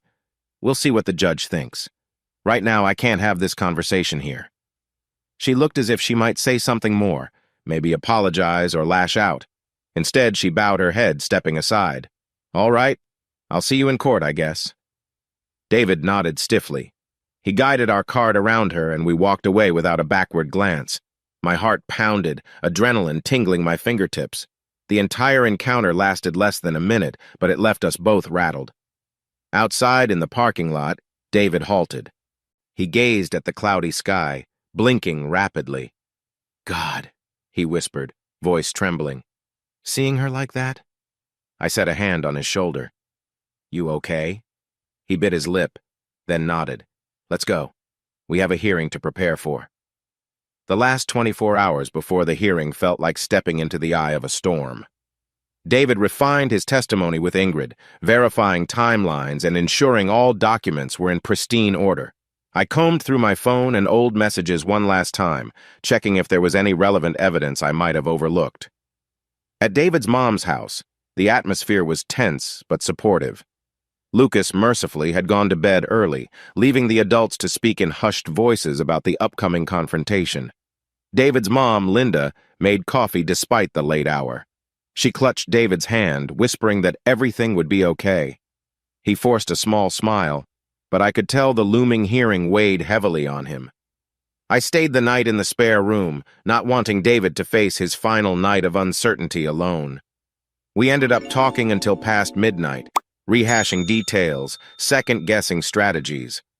At one point, David said, "I wish it didn't have to come to this publicly trashing the woman I once loved." I shrugged helplessly. "You're not trashing her. You're just telling the truth," She's done plenty to damage her own credibility. He nodded, gaze far away. Yeah, you're right. Eventually we turned in, though I doubt either of us slept much. Every time I closed my eyes, I pictured that courtroom, imagined Keith Malone lobbing accusations, visualized Clara's face twisting in defensive anger, or quiet pleas. A dull ache settled in my stomach, knowing that once we stepped through those courtroom doors, everything David and Clara had built together, marriage, family, trust, would be dissected by strangers in suits. Morning arrived too quickly. I woke to the smell of toast and coffee, courtesy of Linda. The sun was just rising, casting pinkish light across the small front lawn. David emerged from his room wearing a crisp shirt, tie draped around his neck, eyes bloodshot. He gave me a shaky grin of acknowledgement. The day had finally come. In a few hours, we'd head to the courthouse to argue why David, not Clara, deserved to be Lucas's primary caretaker. Ingrid would present the evidence of adultery, questionable conduct, and the child's best interest. Keith would undoubtedly counter with emotional appeals and claims of paternal overreach. I'd be stepping onto the stand to share what I'd witnessed, both the heartbreak and the efforts David made for Lucas. After that, a judge would decide the immediate future of a 6-year-old boy who just wanted his parents to stop fighting. That morning, though, we had a brief, quiet moment of peace. Linda lit a small candle on the kitchen table, something she usually reserved for family gatherings, and murmured a soft prayer. Though not overly religious, David bowed his head, perhaps searching for any sense of comfort in the chaos. I stood behind them, heart heavy yet fiercely determined. If there was any justice in the world, the judge would see David's unwavering devotion to Lucas. He deserved the chance to raise his son without the specter of Clara and Andrew's scandal hanging over him. He deserved a fresh start, no matter how painful the journey to get there. With the final sip of coffee, we prepared to head out, each step a march toward the legal battleground. None of us knew exactly how it would end. But one thing was certain. The slow-motion nightmare of betrayal had morphed into a high-stakes custody fight. And by day's end, David's life and Lucas's would be forever changed. I've never been a big fan of courtrooms. They're designed to feel imposing marble floors reflecting fluorescent light, rows of wooden benches that creak ominously, stern-faced officials in suits marching around like they own the place. But on the morning of David's custody hearing, I realized these halls carried a peculiar sense of finality. Whatever was about to happen in that echoing chamber would shape David's future and seal Clara's fate more than any angry words or slammed doors ever could. I arrived early, practically at dawn. A slight drizzle clung to the courthouse steps, leaving them slick and reflecting a washed-out sky. I found a spot on a stone ledge near the entrance, coffee in hand, waiting for David to show up. My stomach was full of knots I couldn't untie, and I silently hoped that for once, justice would serve those who deserved it most. Eventually, David's car pulled up. He stepped out looking pale, dressed in a charcoal suit and a tie he'd fussed over for half an hour the night before. Ingrid climbed out of the passenger seat, her briefcase firmly in hand. Her expression was calm but intensely focused, the way it always was when she was preparing for a legal battle. I approached them, mustering a tight smile. "Morning," I said softly. David tried to return the smile, but it wavered. "Morning. Didn't sleep much." Ingrid gave a small nod. "We'll get through this. I've already confirmed our evidence is in order." Keith tried a last-minute motion, but the judge denied it. David exhaled, some tension leaving his shoulders. "Good." As we headed inside, the courthouse security scanned our bags. The lobby was buzzing with attorneys, litigants, and a handful of onlookers. A few local reporters milled around, though not nearly as many as one might imagine for such a scandal still. Word had leaked about Andrew's corporate crimes, so the air held a slight undercurrent of curiosity. We ducked our heads and avoided eye contact. This wasn't a media circus, it was an intensely personal battle. The courtroom itself was quieter than I'd expected. Rows of polished benches faced a raised bench where the judge would preside. A pair of flags, American and state, stood on either side. Soft overhead lighting gave everything a neutral, almost clinical glow. Ingrid guided us to the plaintiff's table, setting her briefcase down methodically, while David took a seat. I settled on a bench directly behind them, hands clasped in my lap, my pulse drumming in my ears. Across the aisle, Clara arrived with her attorney, Keith Malone. She avoided looking at David, though I noticed her eyes flick once toward me. For a brief moment, sadness flitted across her face before she turned her attention to Keith's whispered instructions. She wore a conservative suit, hair pinned back, but her shoulders sagged under an invisible weight, perhaps shame, perhaps fear of what was coming. A bailiff announced that we'd stand when the judge entered. The buzz of conversation dropped to a hush. Within minutes, the side door swung open, and the judge, a middle-aged woman with an air of quiet authority, stepped up to the bench. We all rose. The clerk announced the case, David Matthews versus Clara Matthews, and the judge motioned for everyone to be seated. My heart hammered so loud I wondered if David could hear it. Ingrid led off, rising with measured confidence. Your Honor, we're here today regarding Mr. Matthews' petition for divorce and, more critically, the custody of their 6-year-old son, Lucas. We intend to show that Mrs. Clara Matthews has engaged in an extramarital affair, violated her parental responsibilities, and endangered the stability of her child's environment, particularly through her association with an individual now under criminal investigation. She spoke in a steady rhythm, painting the big picture without delving into explicit details yet. Keith responded next, trying to flip the narrative. Your Honor, Mrs. Matthews acknowledges marital strain but denies any reckless endangerment of her child. She asserts that Mr. Matthews' emotional instability and hostility toward her have contributed to an environment unfit for shared custody. David tensed at my side, gripping a pen so tightly I thought it might snap. I placed a calming hand on his shoulder for a brief second before withdrawing, not wanting to distract him in front of everyone. The judge nodded briskly, then signaled for the evidence phase to begin. One by one, Ingrid introduced the key points: evidence of Clara's affair, photographs from Emma's investigation, time-stamps showing late-night hotel visits with Andrew, plus the date-stamped text messages that hinted at intimate meetings. The judge studied each piece neutrally, her expression unreadable. Clara remained stiff, eyes downcast, while Keith tried objecting to lack of context at least twice. The judge overruled him, allowing the evidence. Andrew's criminal involvement. Ingrid transitioned seamlessly to Andrew's ongoing legal troubles. She referenced publicly available records indicating Andrew was under investigation for embezzlement and bribery. Your Honor, at the time these events took place, Mrs. Matthews was still intimately involved with Mr. Andrew. We contend that knowingly exposing Lucas to Andrew's environment raises serious concerns about Mrs. Matthews' judgment. Child well-being. Ingrid ended by highlighting David's track record, his stable job history, the supportive home environment at his mother's house, and a slew of character references from neighbors and teachers. She underscored how David had stepped up, especially as Clara's involvement with Andrew escalated. Keith did his best to interrupt, occasionally rolling his eyes or muttering objections about irrelevance, but the judge let Ingrid continue. When Ingrid finally sat down, the tension in the air was palpable, as though everyone in the room recognized how devastating those points were for Clara's defense. Keith took the floor next, calling Clara to the witness stand. She stood with trembling hands, swearing in under the bailiff's watchful eye.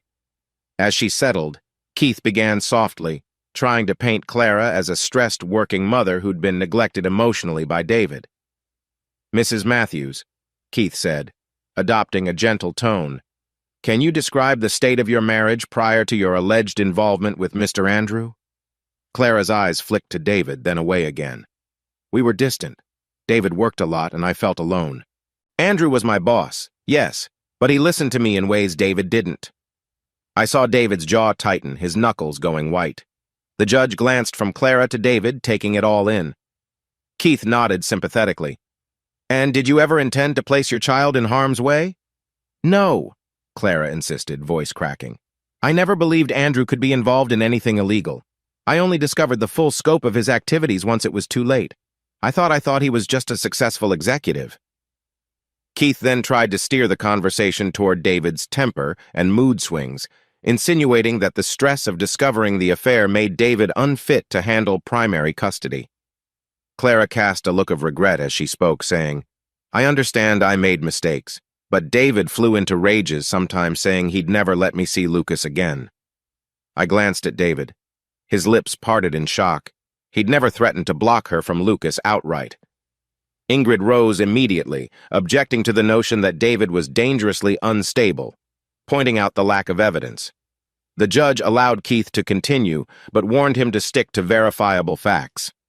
As Clara's testimony unfolded, I realized Keith had no real counter to Andrew's criminal ties. The best he could do was claim Clara didn't know, or was misled. But once Ingrid cross-examined Clara, she systematically tore down those claims. Ingrid presented email threads where Andrew copied Clara on suspicious transactions, albeit under vague subject lines like project fees.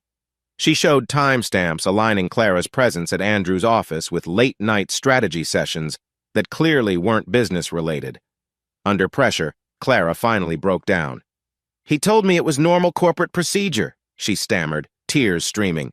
"I didn't want to lose my job, so I went along. I never meant to endanger my son." David lowered his head, whether in sadness or exasperation I couldn't tell. The judge seemed unmoved by Clara's tears, keeping a stern expression as she scribbled notes. With Andrew now under formal investigation and rumored to be in custody, or at least under close watch, there was no cavalry coming to Clara's rescue. She was alone, with only Keith's increasingly weak arguments to shield her from the consequences. Mid-morning, Ingrid called me up as a witness for David. My stomach churned as I walked to the front, raising my right hand for the bailiff. Once sworn in, I sat, glancing at David briefly. I caught a flicker of gratitude in his tired eyes. Ingrid approached. "James, how long have you known Mr. Matthews?" I inhaled, voice steady. "We've been friends since childhood." She nodded. "Could you describe what you observed regarding Mr. Matthews' parenting of Lucas?" I recounted how I'd seen David take Lucas to soccer games, help with homework, and manage daily routines, particularly when Clara was absent or preoccupied. I tried to be calm yet detailed, explaining that David remained attentive to Lucas's needs, even under the crushing stress of discovering Clara's affair. "Have you seen any evidence that Mr. Matthews is unstable or prone to behavior that would endanger his child?" Ingrid asked. I shook my head firmly. "No, he was upset, yes, but he channeled it into making sure Lucas felt loved and safe. He stayed late at Lucas's school events, read bedtime stories, everything." Then Keith rose, clearly prepared to discredit me. "James, you're David's best friend, correct? You might be biased." I expected this. "I'm his friend, but I'm also an eyewitness. I was there the night David found Clara with Andrew. Despite his shock, he prioritized shielding Lucas from the chaos." Keith tried pressing about any argument I might have witnessed between David and Clara, but I was unwavering. They argued, but David never became violent or threatened to keep Lucas away out of spite. I stuck to the facts. Keith, unsatisfied, ended his cross-examination with a dismissive shrug. Returning to my seat, I exhaled a silent breath of relief, exchanging a supportive nod with David. We'd done our best to show his consistent devotion to Lucas. Whether the judge believed it enough to grant primary custody remained to be seen. The testimony dragged on into midday. Clara offered tearful apologies. Keith spun her claims of emotional distance from David. Ingrid responded with more specific instances of Clara's dishonesty, referencing meeting logs from Andrew's office. Eventually, the judge signaled a recess, leaving to review her notes. The courtroom's hush felt like the earth had paused on its axis. During that break, David and Ingrid huddled near the hallway. I hovered close, offering sips of water and small words of encouragement. Keith led Clara to a corner, whispering with a tense urgency. I caught glimpses of Clara's face pale, tear-streaked, her gaze darting anxiously. Despite all that had happened, I felt a pang of pity. Her choices had been catastrophic, yes, but she still looked like a mother terrified of losing her child. After what felt like an eternity, we filed back in. The judge reappeared, robes rustling as she sat behind the bench. With a sharp rap of her gavel, the murmur in the room died. "All right," she began, voice resonating in the silent chamber. "I've reviewed the evidence and testimonies regarding custody of the minor child Lucas Matthews." My heart hammered. David clasped his hands on the table, staring at the judge like he was hanging on every syllable.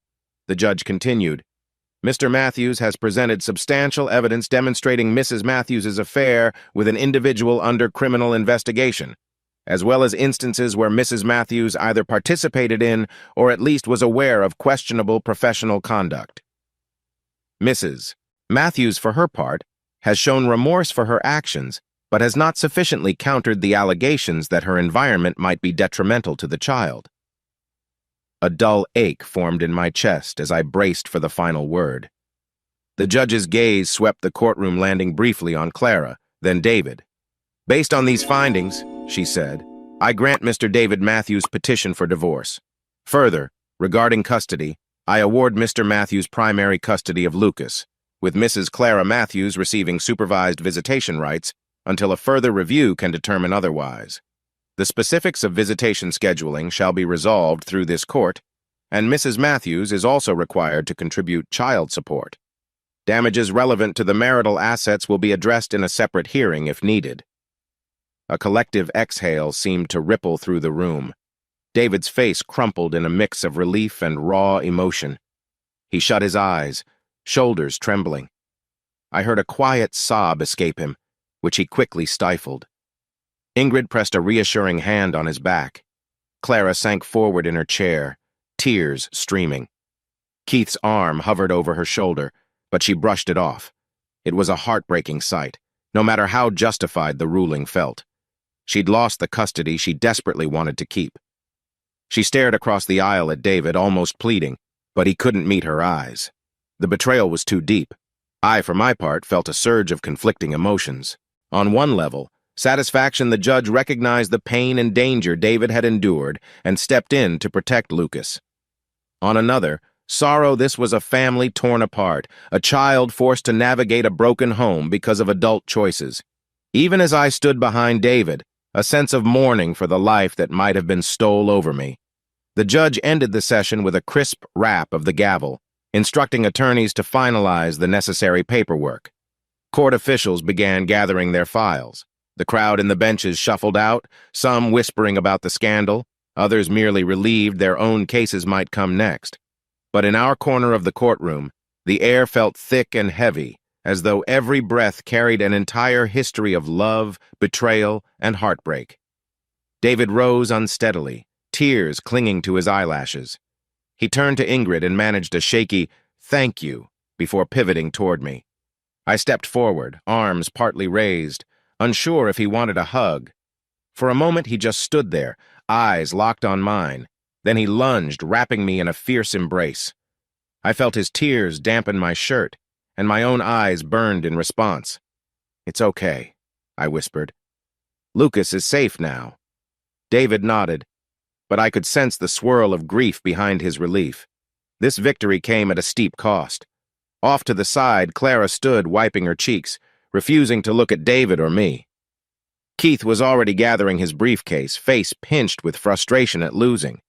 A few reporters lingered near the back, snapping discreet photos, probably eager to spin headlines about Andrew's mistress losing custody. Ingrid signaled to a bailiff that we'd like to exit with privacy, and he nodded, guiding us to a side corridor. As we passed Clara's table, David paused. For a split second, I thought he might say something, maybe a last word or a subdued farewell, but their eyes never met. Clara kept her gaze on the floor, arms trembling. David pressed his lips tight, then turned away, following Ingrid and me down the hall. I felt a final pang of empathy for Clara's shattered expression, but I pushed it aside. Everyone had to live with their own choices. The corridor was quieter, lined with closed office doors and vending machines humming faintly. Ingrid gave David a moment to catch his breath, stepping aside with her phone to coordinate next steps. I stood by David, who leaned against the wall, letting out a shaky sigh. "She can only visit Lucas under supervision," he murmured. "I never wanted to separate them entirely, but maybe this is best for now." I nodded. "You did what you had to. The judge saw it too." David pulled himself upright, clearing his throat. "How do I even tell Lucas? He loves his mom, but I'll have to explain that she can't pick him up from school or just show up whenever. He's going to be so confused." A pang of sadness twisted in my chest. You'll find the right words. Let him know you're not shutting her out, just protecting him. Ingrid might have suggestions, or maybe a child counselor can help. He swallowed. Yeah, maybe that's the next step. When we emerged from the back hallway, a few curious faces turned our way. Court staff, a couple of strangers. The hush told me they recognized the gravity of what had happened in that courtroom. Ingrid whispered a quick, "Good job" to David, then asked if we needed time alone or wanted to finalize some details at her office. He chose to leave, craving fresh air. We stepped out onto the courthouse steps. The rain had stopped, leaving a damp film over the pavement. Gray clouds drifted overhead, but the air felt lighter somehow. David paused at the top of the stairs, gazing across the parking lot like he'd just woken from a surreal dream. A small group of local reporters was huddled near the entrance, presumably waiting for any comment on Andrew's broader scandal. The moment they spotted David, they perked up, but Ingrid quickly stepped in, politely declining any statements. She guided David down the steps. I followed behind, shielding him from any intrusive questions. In the parking lot, we found some measure of privacy behind David's car. He exhaled, leaning on the hood. "It's over," he whispered, voice laced with disbelief. I nodded, eyes scanning his face. "Yeah, well, at least this part is. You have custody. You're free of Clara, legally speaking. Now you can focus on Lucas." David's eyes grew moist again, but he blinked the tears away. "I've dreaded this hearing so long, and now it's done. Feels like I can finally breathe, except it hurts, you know." "Yeah," I admitted softly, placing a hand on his shoulder. "You lost something important today, but you also protected Lucas from something worse." His lower lip trembled for a moment. "I just never pictured it ending like this, James. Even when I found out about the affair, I didn't think we'd be here divorced, custody fought over in front of a judge." I squeezed his shoulder. "Life can be brutal, but you made the right decisions. You fought for your son." He took a deep breath.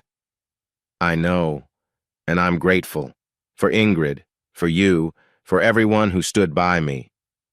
Then he managed a small smile, though it was weighed down by sadness. "Let's go home." We drove in separate cars, Ingrid heading back to her office, David in his sedan, and me trailing behind in my own ride. The tension of the day lingered as we navigated the wet streets. Eventually, we reached David's mom's place where Lucas was waiting. He'd stayed home from school that morning, under his grandma's watchful eye. When David stepped through the front door, Linda greeted him with anxious eyes. He just nodded and quietly said, "We won."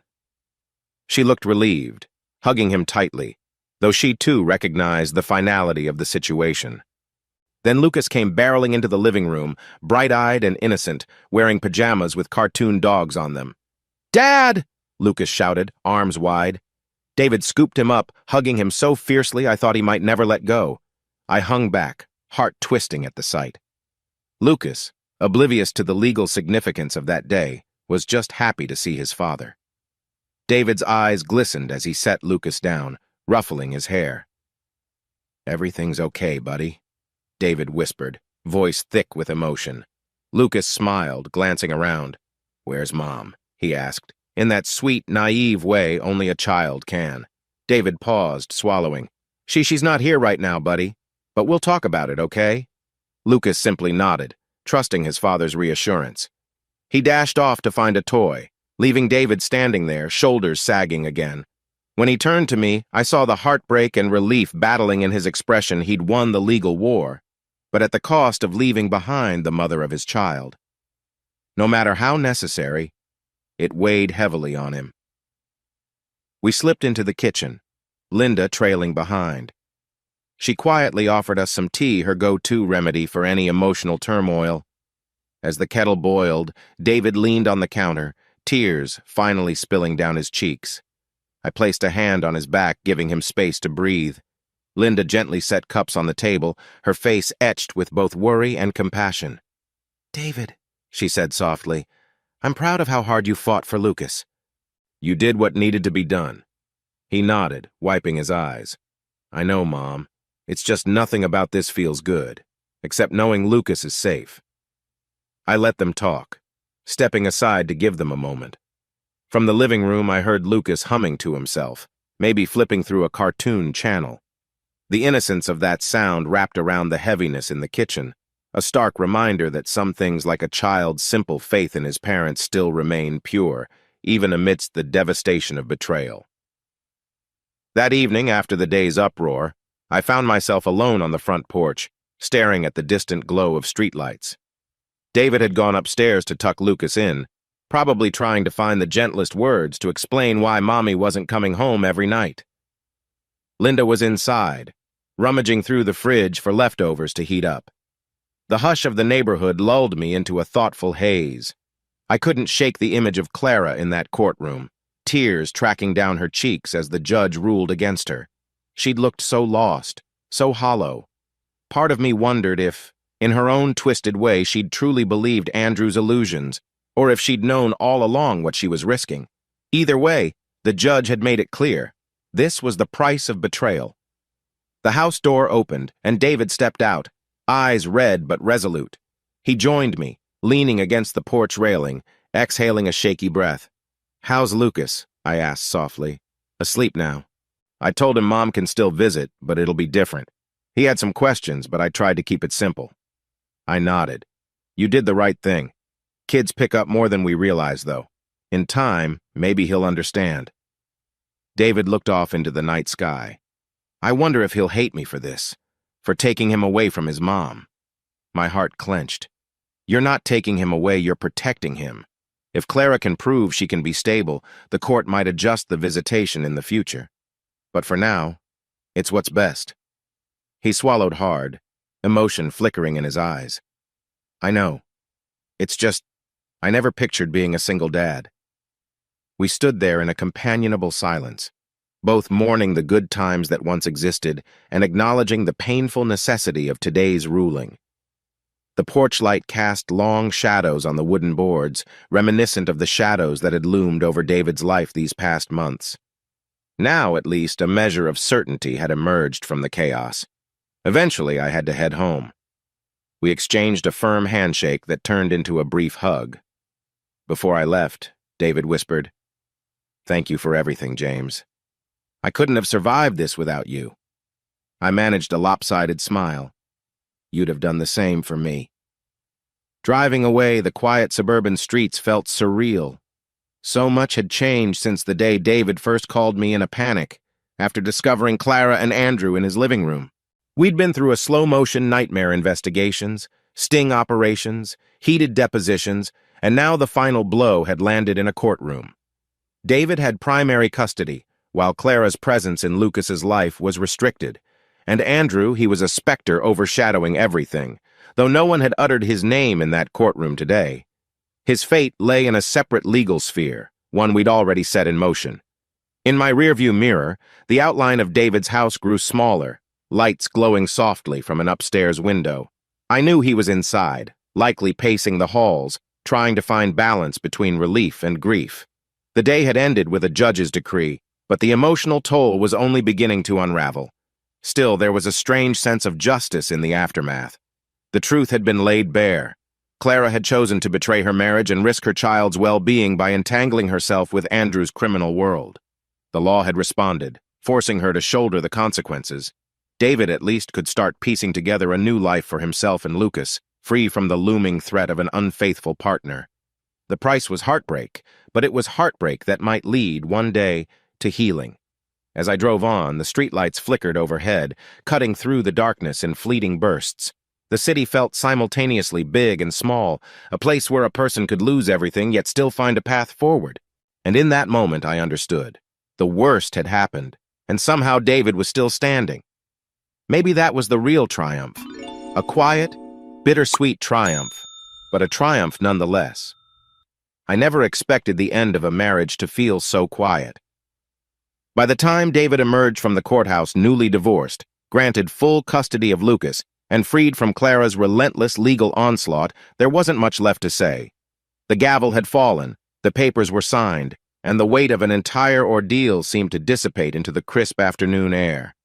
In its wake, A strange calm took hold, like the hush after a violent storm, leaving everyone a little unsteady and unsure of what came next. We stepped onto the courthouse steps together. David ran a hand over his face, eyes red from exhaustion and relief. I caught his gaze, offering a tentative smile. He tried to return it, though it wavered. This was a man who'd fought an unthinkable battle against betrayal, heartbreak, and the legal system, and had come out on top.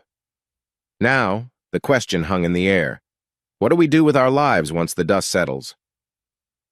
That same evening, Linda David's mother arranged a modest dinner at her house. It wasn't exactly a celebration, more of a quiet acknowledgement that the legal struggle was behind us. A few family members dropped by, offering cautious congratulations alongside casseroles and store-bought desserts. Lucas, oblivious to the adult drama, scampered around the living room chasing a small RC car that one of his uncles had brought, giggling every time it zoomed past his feet. David looked drained. He picked half-heartedly at a plate of lasagna, responding in monosyllables to well-meaning comments. I lingered in the kitchen, sensing he needed some time before we actually spoke. Eventually, he wandered in, shoulders slumped, leaning against the fridge. His eyes flicked to mine, and for a moment we just stood there, the hum of the refrigerator filling the silence. "How are you holding up?" I asked softly. He let out a long breath, glancing at the swirling patterns in the linoleum floor. "Relieved, I guess, but also I don't know, Hollow. I keep thinking, was it all a dream? I just finalized a divorce from a woman I once thought I'd spend my entire life with." I placed a reassuring hand on his shoulder. "No matter what, you did what needed to be done. Lucas is safe and you have a chance to rebuild." He nodded slowly, some of the tension easing from his posture. "I know, but it feels weird, like I'm stepping into a new life and I'm not sure how to navigate it." His words reminded me of the aftermath of a war. You survive, but the scorched earth around you never quite looks the same. We didn't talk further, there wasn't much to say. Instead, we rejoined the small group in the dining room, half listening to Linda fuss over leftover dessert, while an aunt quietly asked how David planned to move forward. He gave non-committal answers, eyes distant. Lucas, at least, remained a bright spot, occasionally tugging at David's sleeve to show him a silly dance move. That small spark of laughter in David's eyes told me he was going to be okay, eventually. Over the next week, David's phone buzzed with messages from acquaintances, some offering heartfelt support, others fishing for gossip about Andrew's scandal or Clara's downfall. David ignored most of them, focusing on Lucas and the immediate logistics of life, packing, job hunting, figuring out where he wanted to be. Ingrid had suggested he take a break, maybe a short vacation, but David seemed restless. He wanted a clean slate. I dropped by one afternoon to find the living room cluttered with half-filled boxes. Lucas sat cross-legged on the floor, methodically labeling them with crayons. I stepped over a couple of sealed boxes marked kitchen and found David in the back bedroom, folding clothes into a suitcase. The walls were bare. He'd taken down old family photos, leaving small rectangular outlines of less faded paint where pictures once hung. He glanced up from his task. "Hey," he said, managing a tired smile. I surveyed the boxes, feeling a small pang of nostalgia. "Moving out?" "Yeah," David sighed, folding a shirt with deliberate care. "I've been thinking about it for a while. This house, Mom's house, was always supposed to be a temporary stopgap. Now that the custody battle's over, I want to find a place of my own for Lucas and me. Maybe somewhere with good schools, less baggage." I pulled a small stool closer, sitting as David continued packing. "Have you thought about leaving the city altogether?" He paused, eyes drifting to the window, where sunlight filtered through half-drawn blinds. "Actually, yes. I've had an offer from a tech company in a nearby town. They could use my project management skills, same line of work, but a fresh environment. It's a couple hours away, far enough to feel new, but close enough that Lucas can see Grandma on holidays." A flicker of excitement brightened his weary features. Ingrid said relocating might also help keep some distance between us and everything that happened. I nodded. "That sounds like it could be a good move. Lucas might like a change somewhere he doesn't have all these painful memories." David ran a hand over his hair. "That's the plan. No more looking over my shoulder, waiting for Clara to show up unannounced. or for rumors about Andrew's trial to follow me around. I want to focus on Lucas's future. I felt a swell of relief, mixed with sadness. David leaving the area meant I wouldn't see him as often, but if it gave him and Lucas the fresh start they deserved, I couldn't argue. "I'm here for you," I said. "Whatever you need." He gave me a grateful look, then sealed the box. "Thanks, man." Not everything moved as smoothly as David's relocation plans. Word soon spread that Clara was officially terminated from her company. She'd already been under internal investigation after Andrew's scandal blew up, but once the board reviewed her emails and involvement with Andrew's dubious deals, they let her go. A short blurb appeared in a local business column: "Project manager linked to corporate bribery boss dismissed," though it was overshadowed by the bigger headline about Andrew's downfall. I stumbled across this snippet while scrolling through my phone one morning, my eyes widening at how brutally straightforward the press could be. I called David, who'd already heard the news. "Guess that's official," he said, voice laced with an odd mixture of pity and resignation. It was bound to happen. I could imagine Clara packing up her office, her nameplate tossed in a box. The job she once cherished had slipped away, undone by her association with Andrew. "Any idea how she's handling it?" I asked.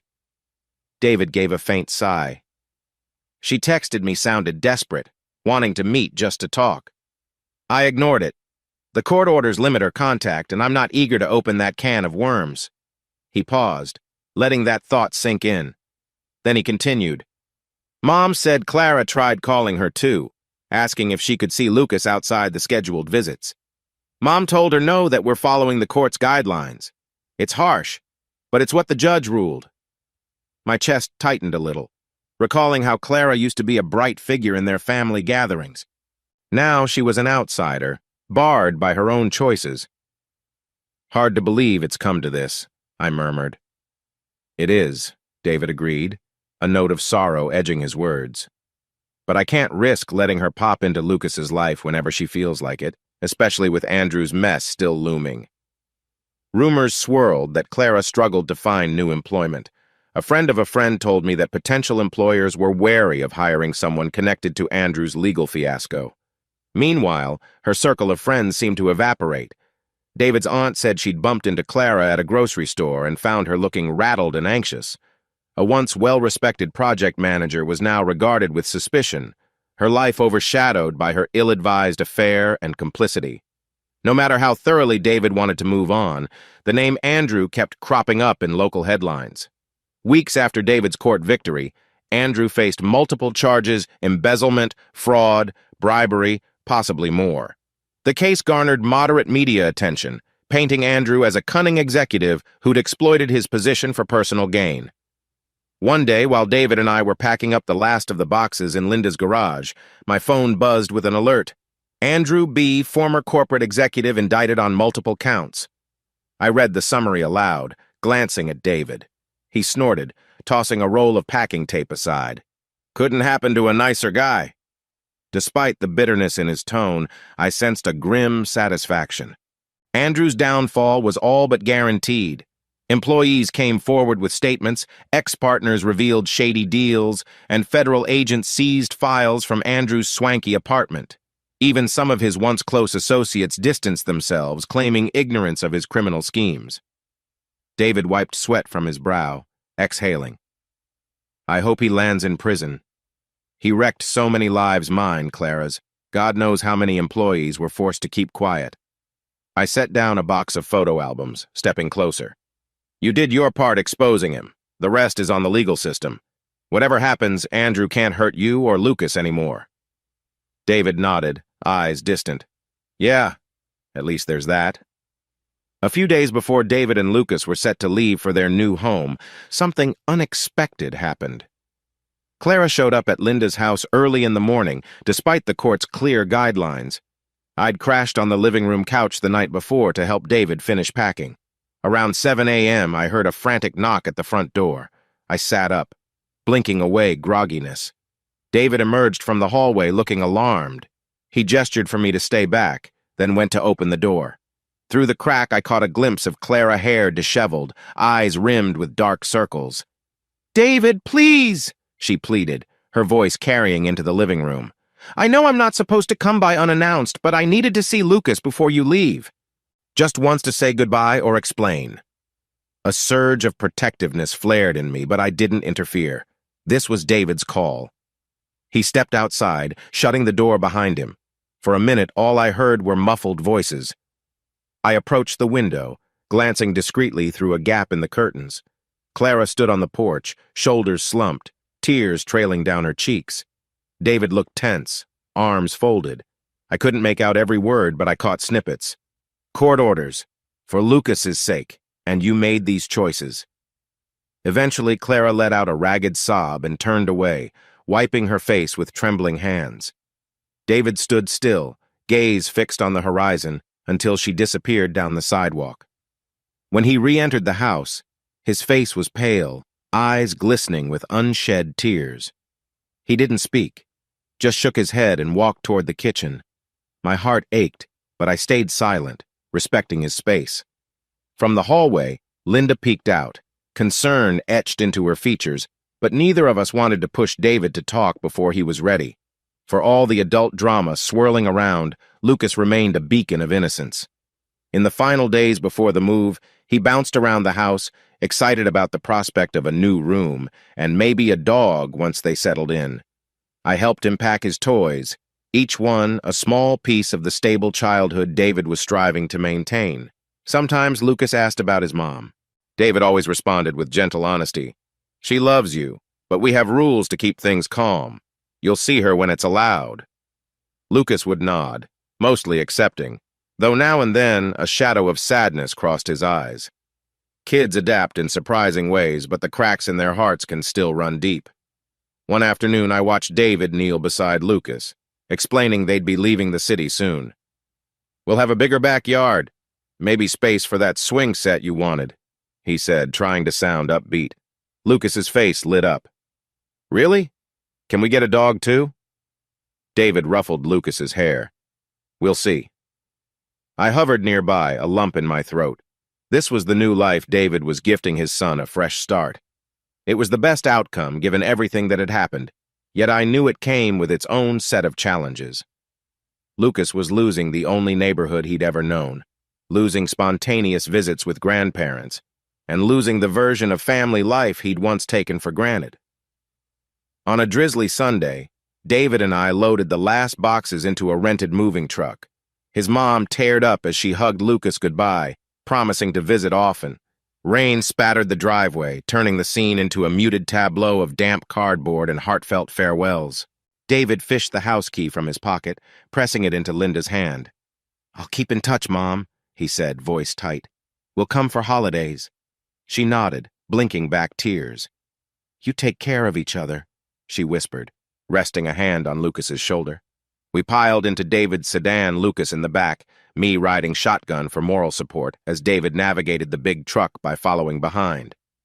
The plan was to caravan out to the new town, a few hours away. As we pulled out of the driveway, Linda waved from the porch, growing smaller in the rearview mirror until the drizzle blurred her figure. I glanced at David, who held the wheel with a determined grip. Lucas hummed a tune in the back seat, occasionally pointing out passing trucks on the highway. There was no dramatic soundtrack or tearful meltdown, just the steady hum of tires against wet pavement. A kind of grim peace settled over me. We were driving away from the painful chapters David had endured into a blank page waiting to be written. The new town was quiet, nestled among rolling hills. David had found a rental house with modest charm. A small front lawn, a single-car garage, and a few big trees, perfect for a swing set if Lucas stayed insistent. We spent the first day hauling boxes inside, the place echoing with emptiness until we started assembling furniture. Neighbors peeked out curiously, one or two venturing over to say hello. A kindly older man named Gene welcomed us with a plate of brownies, chuckling about how the neighborhood needed more kids around. Lucas grinned shyly, clutching a stuffed dinosaur under one arm. As dusk settled, the place felt more like home, even if boxes still cluttered every corner. David, exhausted, collapsed onto a makeshift couch, just a futon mattress on the floor, and Lucas curled up beside him. I watched them for a moment, father and son forging a new path. The storm that had engulfed their lives seemed distant, relegated to a city we'd left behind. In the ensuing weeks, Ingrid coordinated the formalities of Clara's supervised visitation rights. A local family center facilitated short visits once every few weeks under staff observation. David told me later that the first session was tense. Clara arrived looking worn, tried to embrace Lucas, who responded politely but guardedly. David observed from a separate room, heart in his throat. Lucas, being a resilient 6-year-old, seemed uncertain how to react to a mother he scarcely saw outside controlled environments. Clara's attempts to apologize or explain flew over his head. He just wanted to show her the new coloring book David bought him. After an hour, the session ended. Clara lingered, tears in her eyes, but any further contact required the staff's approval. David said the sadness in her gaze haunted him long after he and Lucas drove away. But he stayed firm. The court orders existed for a reason. Maybe in time, if Clara proved stable and cut ties with Andrew's world, the rules could ease. Until then, David's focus was on Lucas's well-being. Meanwhile, Andrew's legal saga unraveled at a steady pace. A few co-conspirators took plea deals, offering damning evidence against him. Brief media reports indicated Andrew had attempted to claim ignorance of certain bribes, but was quickly contradicted by paper trails and recorded conversations. Eventually, news broke that Andrew agreed to plead guilty in exchange for a somewhat reduced sentence, still facing substantial prison time. It was a quiet, anticlimactic conclusion to a man who once strutted around corporate offices as if he owned them. I told David about Andrew's plea deal over the phone one evening, expecting some big reaction, but David just sighed. "Good," he said. "Let him rot."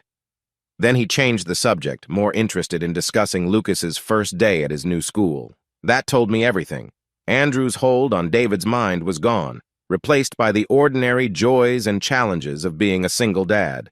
I suppose that's how life moves on. We don't always get a neat epilogue or a triumphant parade.